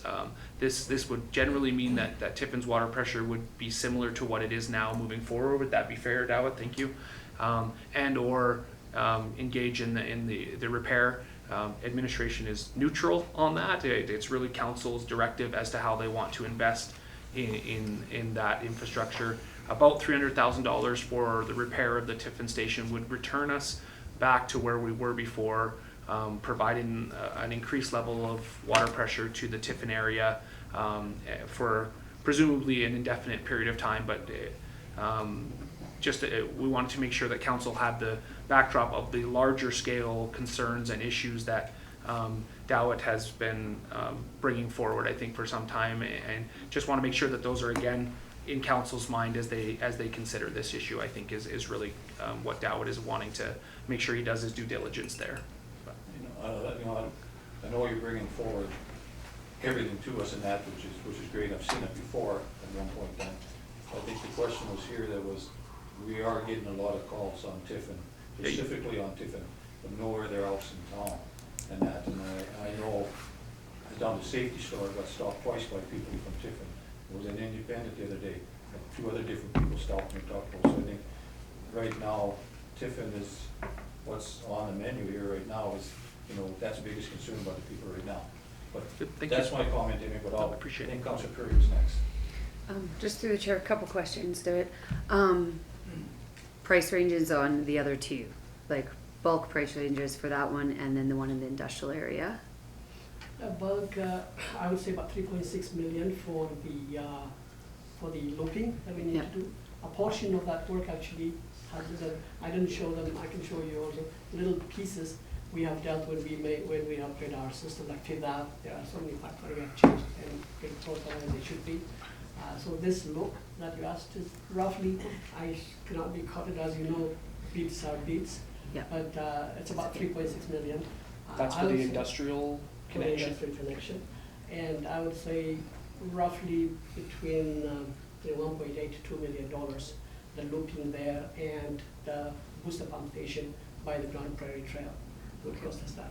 So this costs are very rough estimates. And then just Tiffin pressure compared to the rest of the town. As it stands right now. Yeah, today? as it stands right now, where is Tiffin compared to the rest of the town? Oh, they're well off, because what like I said, see, the intent always is, can we meet the minimum pressure? And I'm telling you, Tiffin does. There are so many locations in our community that have inline booster pumps in their homes because the pressure is not there. Therefore, I don't think Tiffin or any homes in Tiffin has an inline booster pump, but many in town do. So all those rates that I was showing are clearly shown but we're not meeting those minimum demands. So, that's why it's council has to really give a guidance and direction on what we should do. But we bring everything to you and see. Thank you. Councilor Sorensen. Thank you for this enlightening presentation. Some of this information is new to me. I am in support of repairing the tipping station, just because we built up an expectation in that area, and the taxpayers in that area have learned to live to a certain expectation. But as far as all these other red dots in the community, I think we need to make those high priority, and I look forward to discussing those at the strategic meeting we have very soon. And if we need to take out debt to meet minimum standards for fire safety, I think we should be doing that. Thank you. Councilor Barr, the rest of everything. Councilor Wilson. Okay, through the chair to administration. Do you know, like in PSI, what the average current tip and pressure would be during peak demands? Even when you said you over the whole town?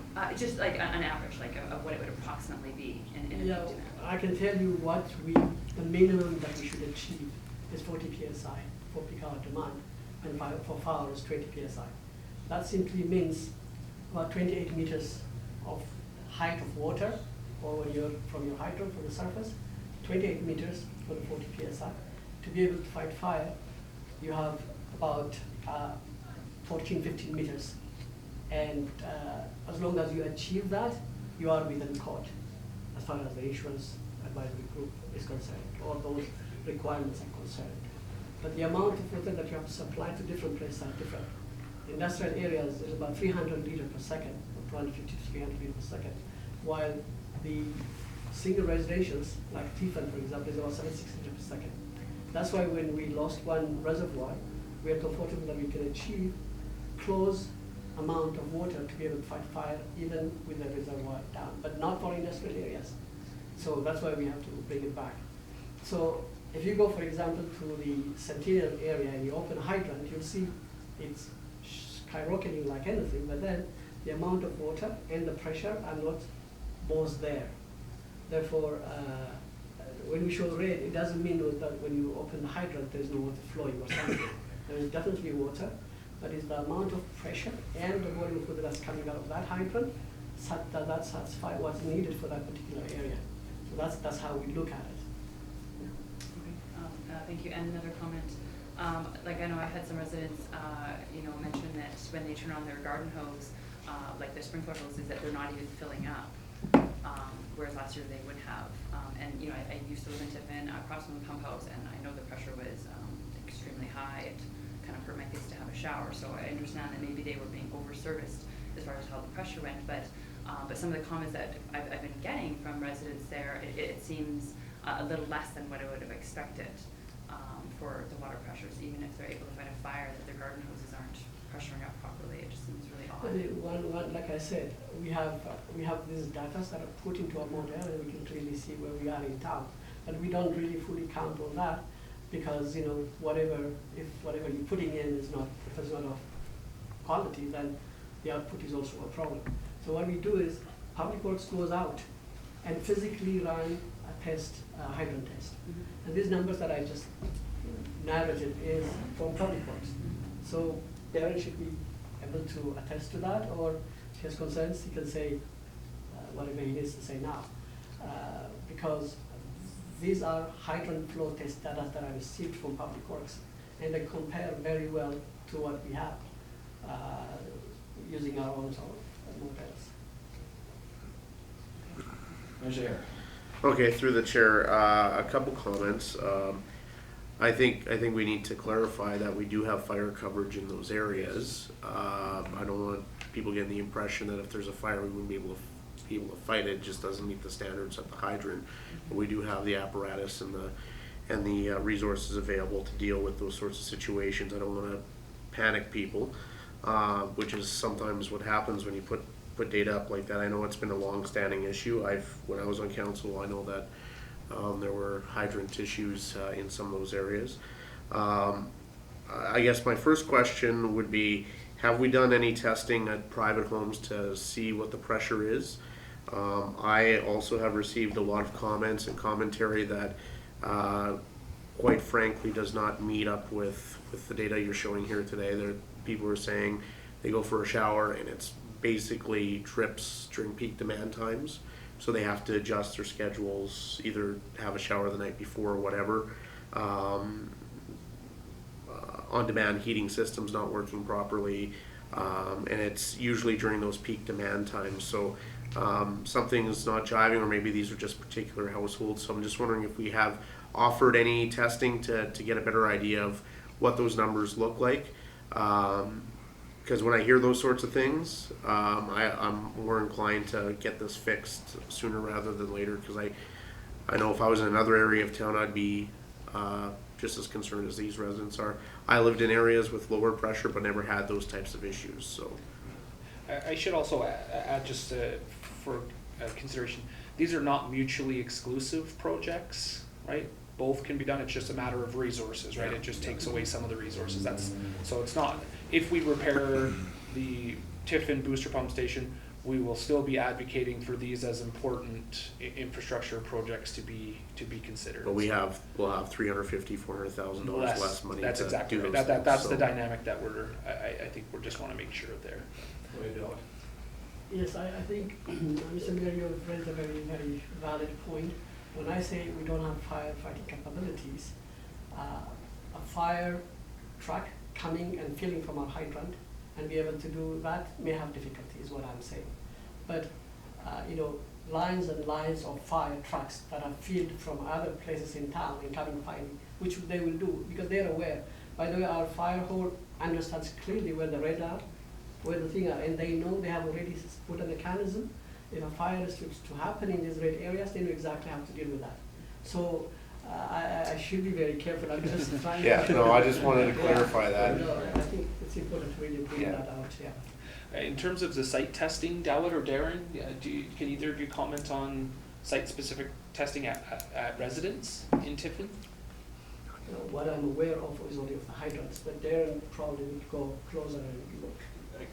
Like I said, from an operation, we could work with engineering on that. What we would end up having to do is actually work with some type of licensed plumber, because we would be operating shut-off valves, which may not be operational within houses. We would have to make some type of bypass tool, basically meaning we'd have to take that meter out, shut the main water off to the house, obviously make no messes, put a tool with a pressure gauge with it, measure the static pressure, open taps, open showers, upstairs, downstairs, record that pressure. It would be something that would be either time consuming. We could do it in conjunction with plumbers or engineering if that was required. Yeah. So. Councilor Wilson. Okay, thanks for the clarification about those red dots, because being on council, this is now my second term, and I've never seen the red dots before. I concur with you. It just shocked me totally. Also, I really do believe that we need to work first on fixing up the pump house that we have. If I was a resident and I bought a house in that area with an expected amount of water pressure, I would expect that I still have that water pressure. And I believe when we sort of shut it down, it was under the expectation it would be fixed again.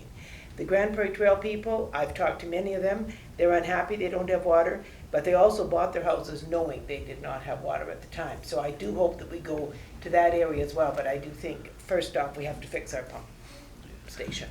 If I may, I also don't want to belabor this point. I think I've heard enough that the consensus would be to repair the Tiffin and then address these other issues in a time, due course, as soon as is reasonable. But really a timely manner, all of it, I believe. It's very important. I just got a question to Darren. What I heard here was that it doesn't seem to be all the houses up in Tiffin that have a problem. I've heard some people saying, well, mine's good, mine's not in that. So the ones that aren't good water pressure, would it be an advantage to us if we had to go put the meter on and test theirs and find out, why their water pressure isn't as good at their residence as compared to somebody, say, across the block or whatever that? Yeah, you betcha, Mr. Chair. I think the biggest thing would be obviously to have a comparison. Obviously, some of the good ones that aren't complaining would be nice to compare to the ones that are. Are they similar, or is it just someone that's used to, did they come from the city where it just about peels your skin off? or were they used to another area in town that had higher, lower pressure depending on our elevation changes? Or it'd be nice to get a baseline. If we were gonna do it, we should really do a little bit more comprehensive where it's different parts of the neighborhood, that kind of thing. No, I kind of like to see that, so then we get a better idea. You know, so more data we get, the better it is for us, I think. And the other question is the inline pumps here that have some people, do they pay for themselves, or do we install them ourselves? They pay themselves. They pay themselves, okay. I think Councilor Schnarr. Just a comment to the fire red dots. Refreshing my memory, when we bought a new wire truck, some of our extreme outlying areas, that was the idea. So our town is protected. We did buy a water truck. So part of it is the red dots. I mean, I just want people to not look at graph and get panicky. Far extreme place industrials, Grand Prairie Trail, etc. I have to agree, but that's why we bought a fire truck. So I was shocked, but I'm not shocked because I remember we bought the fire truck. So carry on. Councilor Perry? I was just gonna add, being a Tiffin resident, definitely the peak time.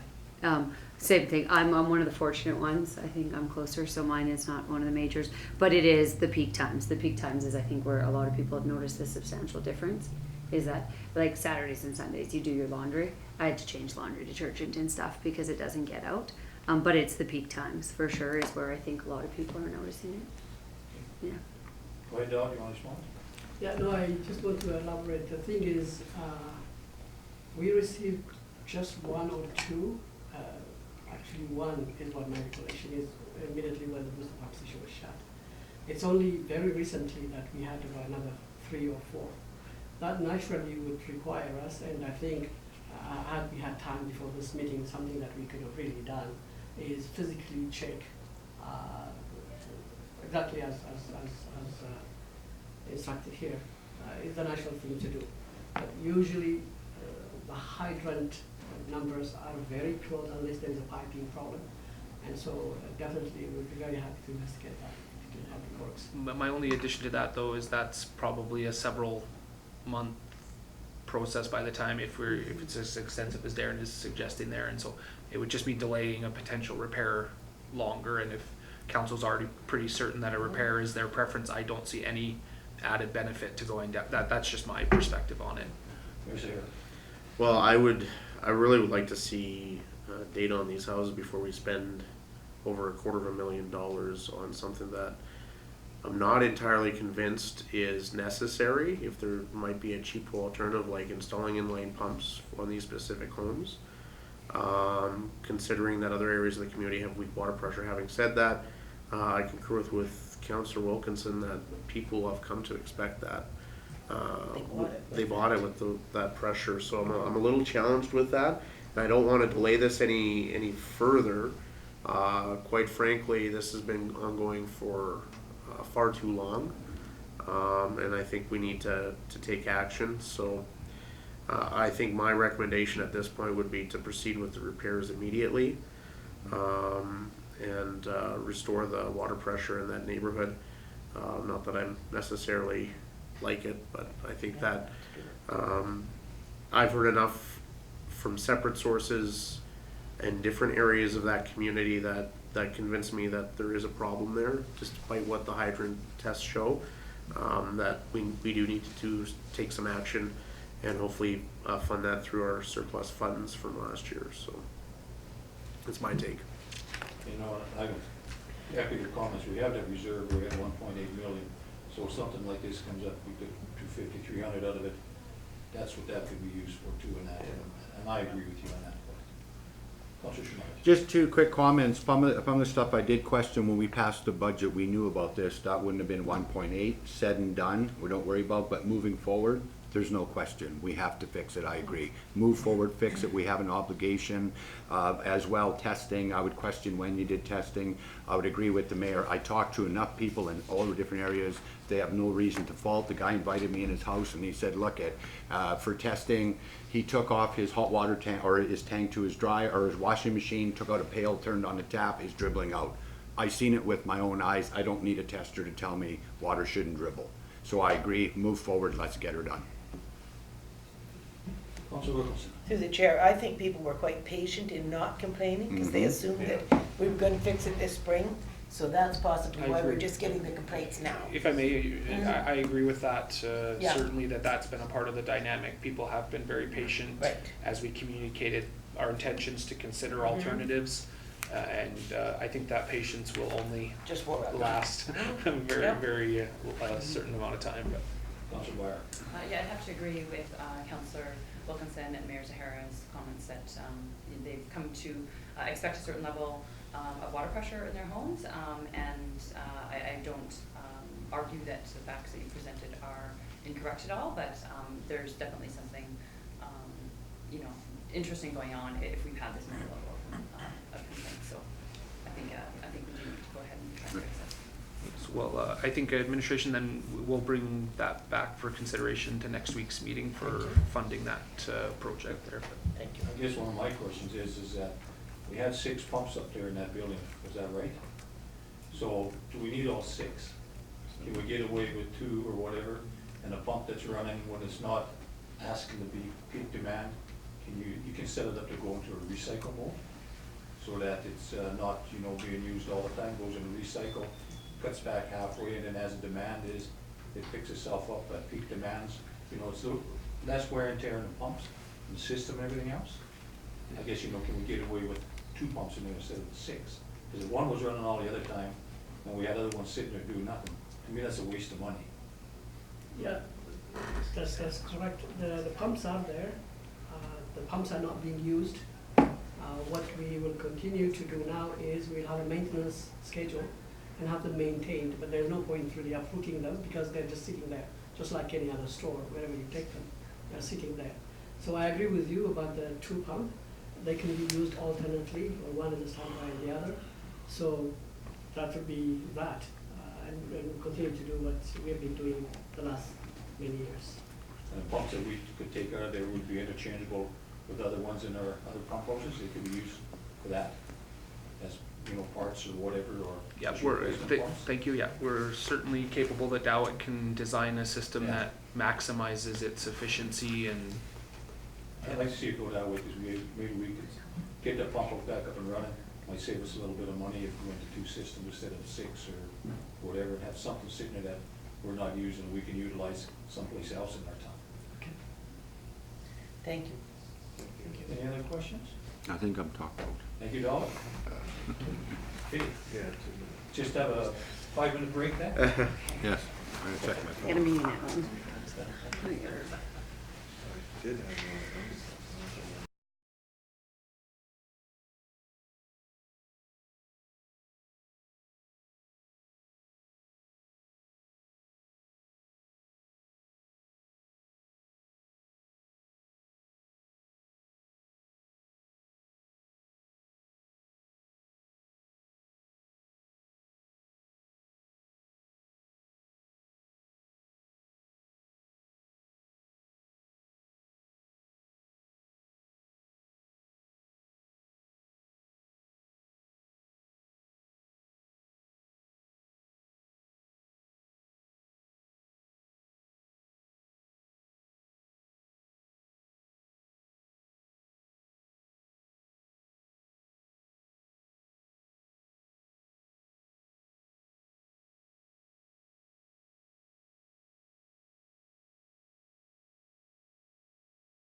Yep, so as you know, I'm Sam Shine, I'm the airport manager, and I think I've met most of you at some point or another.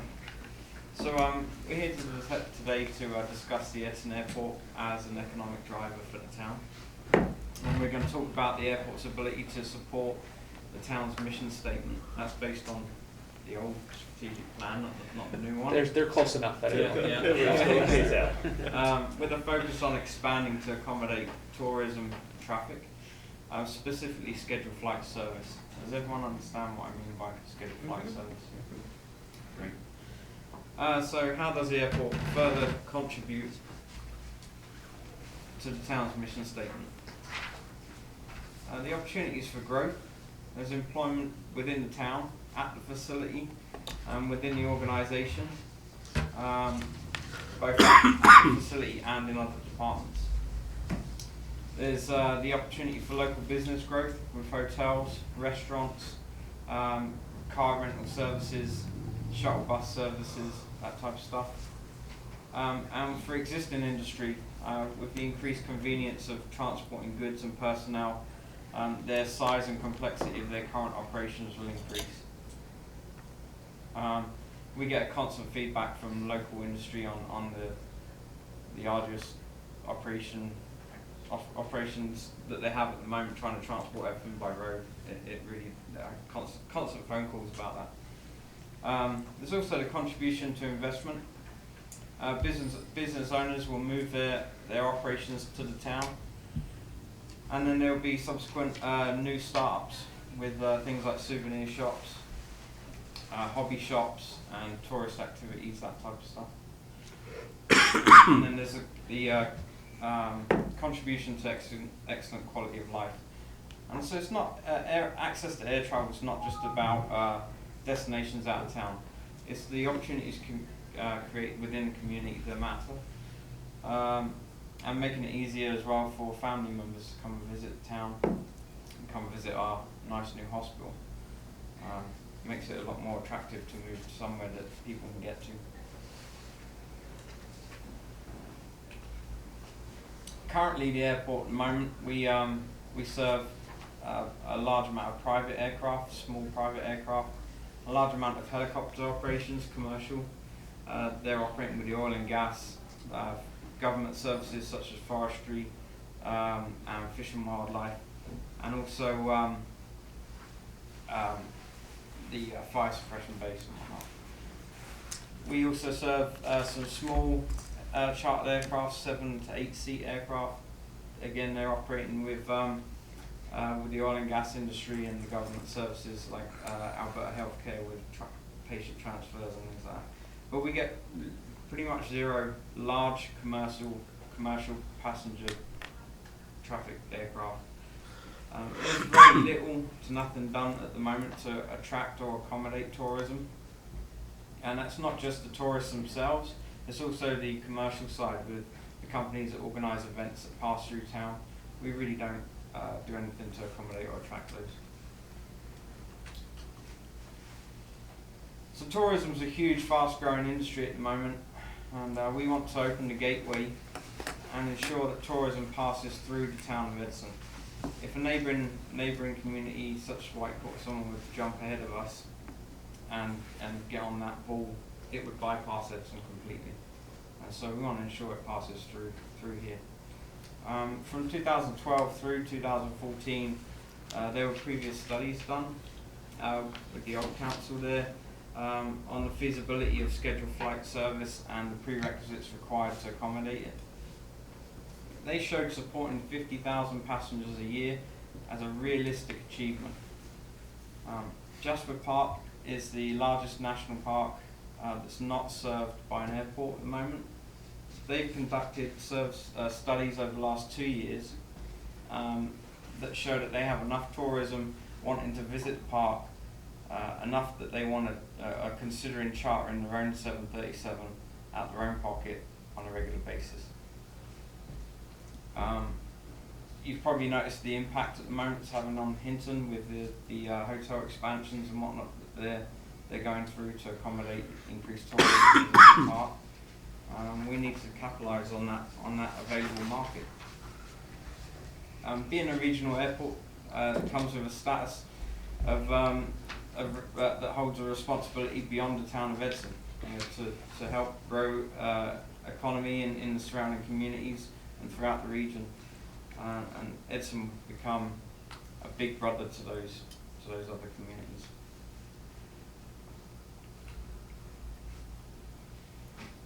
So growth of Edson Airport is linked in many ways to the town of Edson, and there are multiple links between the airport's vision of increased tourism and the 5 pillars. The first pillar: a successful airport will pave the way for a more stable, diverse economy in the future, and should provide available funds for improved local infrastructure. So the large amount of revenue generated could go towards increasing the town's ability to fund other projects.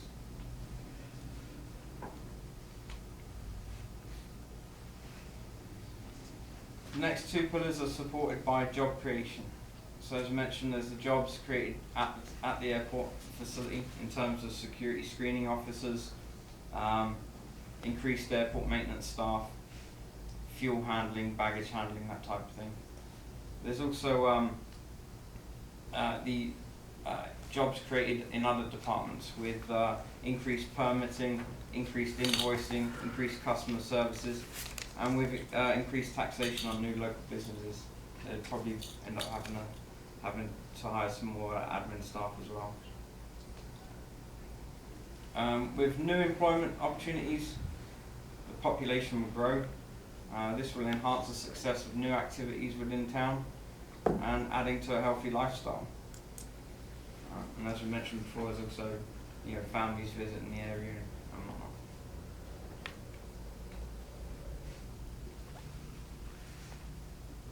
So diversifying the revenue stabilizes the town's diversifying revenue stabilizes a town that's currently centered around oil and gas. By introducing tourism, we can reduce the effects of a recent economic downturn. Over the last couple of years, we've seen an increase in numbers of families dependent on the food bank. We could reduce those numbers, reduce the strain on the town's finances that way too. The previous studies on the economic impact indicated $8 million a year from direct revenue generated from employment and $11 million a year indirect revenue from tourist spending. So that's $19 million injected into the local economy, much needed. The last slide we're going to look at today is governance and partnerships, and how Edson can be put on the map through those partnerships. There are possible additional partnerships with Hinton, Jasper. We would consider rebranding the airport to show association with the park. The destination airports such as Calgary for help with security screening, that type of thing. The costs of initiating security screening particularly. There's also local oil and gas industries that encourage funding for economic growth. There's the eligibility for government funding for economic growth projects and airport maintenance costs. Over the last 15 years, we've paid millions of dollars into runway resurfacing, lighting upgrades, equipment renewal, all of which would be eligible for 100% funding from the government. And this would relieve the cost on the town, or it will reduce some of the costs on the town. We probably wouldn't actually achieve 100% funding, but we would be eligible for it at least. You can't put price on the partnerships, and working together in a common goal opens up ties and relationships to move forward for other future projects. And to bring it all together, the airport supports the town's vision. Many of the benefits discussed in the presentation, but to summarise, is unlocking the gateway to tourism to diversify the revenue, and the opportunity to create grants and partnerships result in increasing our community's profitability. And what we are looking at we look to utilise our limited resources and contacts to gain support in other organisations and develop partnerships. If we do this only to pull out later, we cause irreparable damage to our reputation and future endeavours. And what we would like is for your support to proceed, or either your support to proceed with this project, understanding that there's going to be capital expenditures eventually, or the confirmation that this project is to be put on hold for the foreseeable future. We'd like a definite decision. Like last time it was left, a couple of years ago, it was left open. It just kind of flatlined and left open. So. Thank you.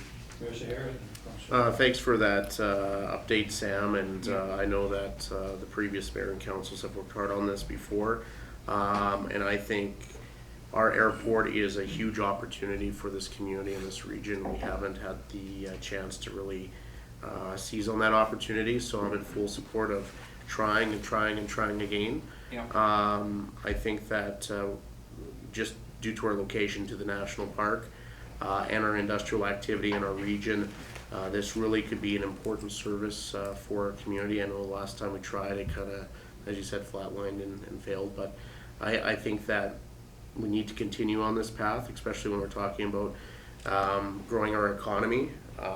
And if you have dealt with any individuals that have flown into our airport, any of the pilots, they are just blown away on how well you guys maintain it and the work you do.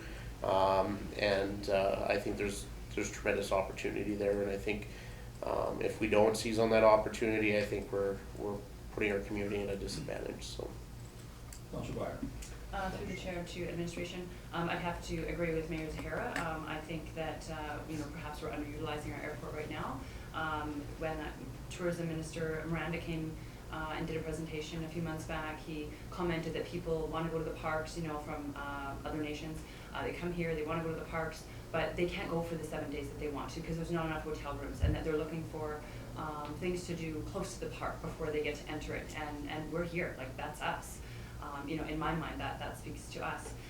So there is, I think, a lot of opportunity for growth within our own community on that. Do we know what a ballpark cost would be on getting the upgrades, or is that something you're currently working on? Yeah, so there's a couple of costs that we know for definite. That's the security screening costs, around 900,000 for initial startup, and 400,000 for year 3 and 4.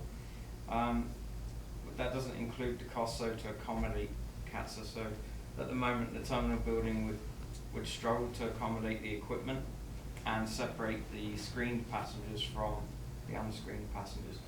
There's ways that we can do it temporarily to reduce the cost of that, but inevitably at the end, that's just a temporary fix, and you'd be looking at a proper upgrade.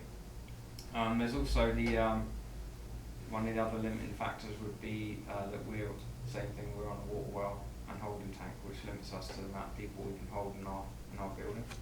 So there's going to be a couple of upgrades in that area. Okay, thank you. Councilor Shores. I'm in full support of upgrading our airport to a regional airport, and I'm not 100% sure if you're recommending that we get commercial carriers to agree to this airport and then we develop a regional airport, or the other way around. Yeah. I think personally, a lot of work has been done on developing those relationships, and everybody's just waiting for the facility. So, in my opinion, we should just proceed with the facility, and I think Edson will be a great, it could be a great regional headquarters for a lot of oil and gas companies. Flying from Calgary to Edson to Grand Prairie, it just makes sense to me. Yes. Councilor Sorensen, through the chair. I think our intent for this meeting was kind of to have some type of presentation that would show you kind of the direction and the future direction we could go with the airport, and get council's kind of feel that they want to see it be as something else. We've really noticed a huge increase in traffic and planes stopping by, due largely to the fact that we have a dedicated airport manager now, which we didn't have in the past. dedicated staff, new equipment, lighting. It's really been able to kind of showcase what we're able to accomplish. So what Sam would like to do is basically move forward with some type of proposal and start actually engaging, whether it's Jasper Tourism or any of the other carriers, and know that when he does that, we actually have a plan moving forward and that council will give the support to them. So we're just looking for basically the general guidance to be able to move forward with putting these plans in action, coming back to council then with a plan, whether it's a new facility, upgrades, future flight services. How do we bring all that together, knowing the fact that that's what council would like to see moving forward? If I may, I think in the past, one of the concerns of talking to Yellowhead County and Jasper, in the past, when the quotes come forward, that's when it flatlines. So when we find out it's 900,000 for CATSA, that's when it flatlined. And so if we're going to move ahead, it's moving ahead with the understanding that that's going to be inevitable, because at the moment we go and burn those contacts with the airlines and we get them on board and then we flatline and pull out, they're not going to come back for a second shot, or it's very difficult to get them back for a second shot. And I think too, if I may add to that as well, the airport is operated in 50-50 partnership with the county, and so Darren and Sam will be making the same presentation to the county council in the very near future as well, and seeking their feedback, and I think that will obviously be an important part of it. I don't think that is the only determinant, but obviously it's meaningful, and so we'll be seeking their feedback and their support, and I think at the political level, if this is something that town council feels is an important opportunity for our community, that I think communicating that when you have the opportunities with your county counterparts as well would be, I think, an important part of this process too. Yeah, they were clear on, Yellowhead County were clear that they wanted to get the feel for Edson's vision without their feedback first, and that it wasn't relying on them also being in support. They wanted to see what.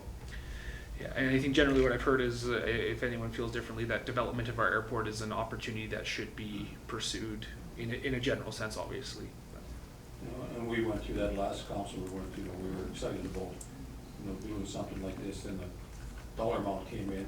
And then I think the only other thing was can't remember that air carrier was gonna operate out of here. Integra Air. Integra Air, but their flights just one way down $680, and the people said, geez, I'm not gonna jump on a plane for $680 one way, then have to pay, $1,304 come back from Calgary sort of deal. Yeah, so that scared a lot of people there. I mean, and the oil and gas industry do use the airport now to some extent. Yeah. And I think probably a couple of months ago, I seen a big plane come in.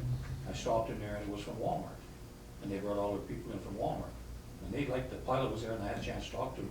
He loved their little airport. He said it was great.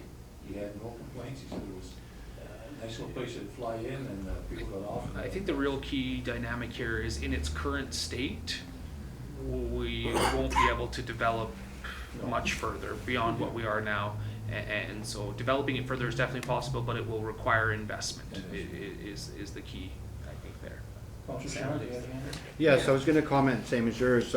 In response to the airport, the previous councillors for years coming, we've always addressed the airport, like getting it certified, or comment, keeping up the equipment. But I have to echo in the room, it wasn't because nobody wanted to, even this council. At the end of the day, it's the cost, because when we looked at to set up your proper scanning and building and everything, we're looking at about $2 million to set it up properly. But the question is sort of build it and they will come.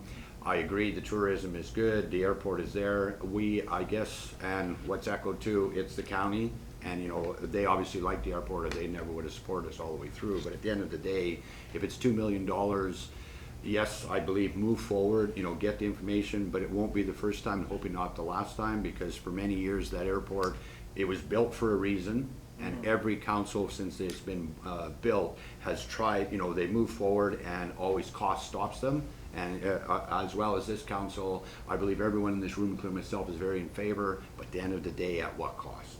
Yeah, I think it's worth considering, even if you spend $2 million, if you're able to be eligible for $300,000 worth of funding, and then your actual revenue, direct revenue from employment and things like that is at $8 million a year.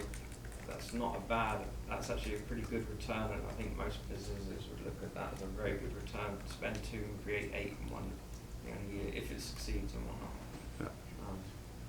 Councillor Wilkinson and Councillor Byers. Yeah, through the chair, where are we at now with Transport Canada or whatever, trying to get this so it isn't like a dirty airport or something? Because we had a big presentation on that just when I first came on council, and they were really working hard to try to get us, and I thought we were about the second person in line for getting that. I think we were successful in receiving designation, as in we can provide secured flights.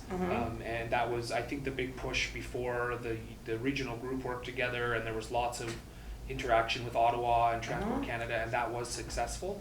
The next stage with that was, here's how much it will cost to have CATSA come out and do the actual security, and that's where it just kind of got left. Oh, too bad, because that was a really good initiative. But we can absolutely, we do have the clearance from the federal government do we? to operate. Great. Yeah, and out of the 10 airports that also got it, that were also with us and are communicating, none of them have gone ahead and got it yet. So we're not like behind the ball or behind the curve. Okay. Everyone took a step back when they saw that cost, and there's been some, back and forth with government ministers and whatnot. But cost is what it is. So. But it sounds like you've got great ideas, and I hope that we pursue that too, that we can get flights from anywhere. Yeah. Okay, thank you very much. Councillor Byers. Through administration, through chair to administration. Sorry, Chair. Councilor. Are there any kind of grants or help with the funding on the capital costs to do the startup? Not for the startup costs, there's no grants for that, I don't believe. But for the airport maintenance costs, once you've got the scheduled flight going and that makes you eligible for it, then things like all your runway maintenance equipment, lighting upgrades, resurfacing, all of that is covered under federal funding. Good. Any other questions? Well, we'll thank you for your presentation. I think that gives us something to talk about, and especially take it to a retreat here in September too, if not before, we talk about it. I like the idea.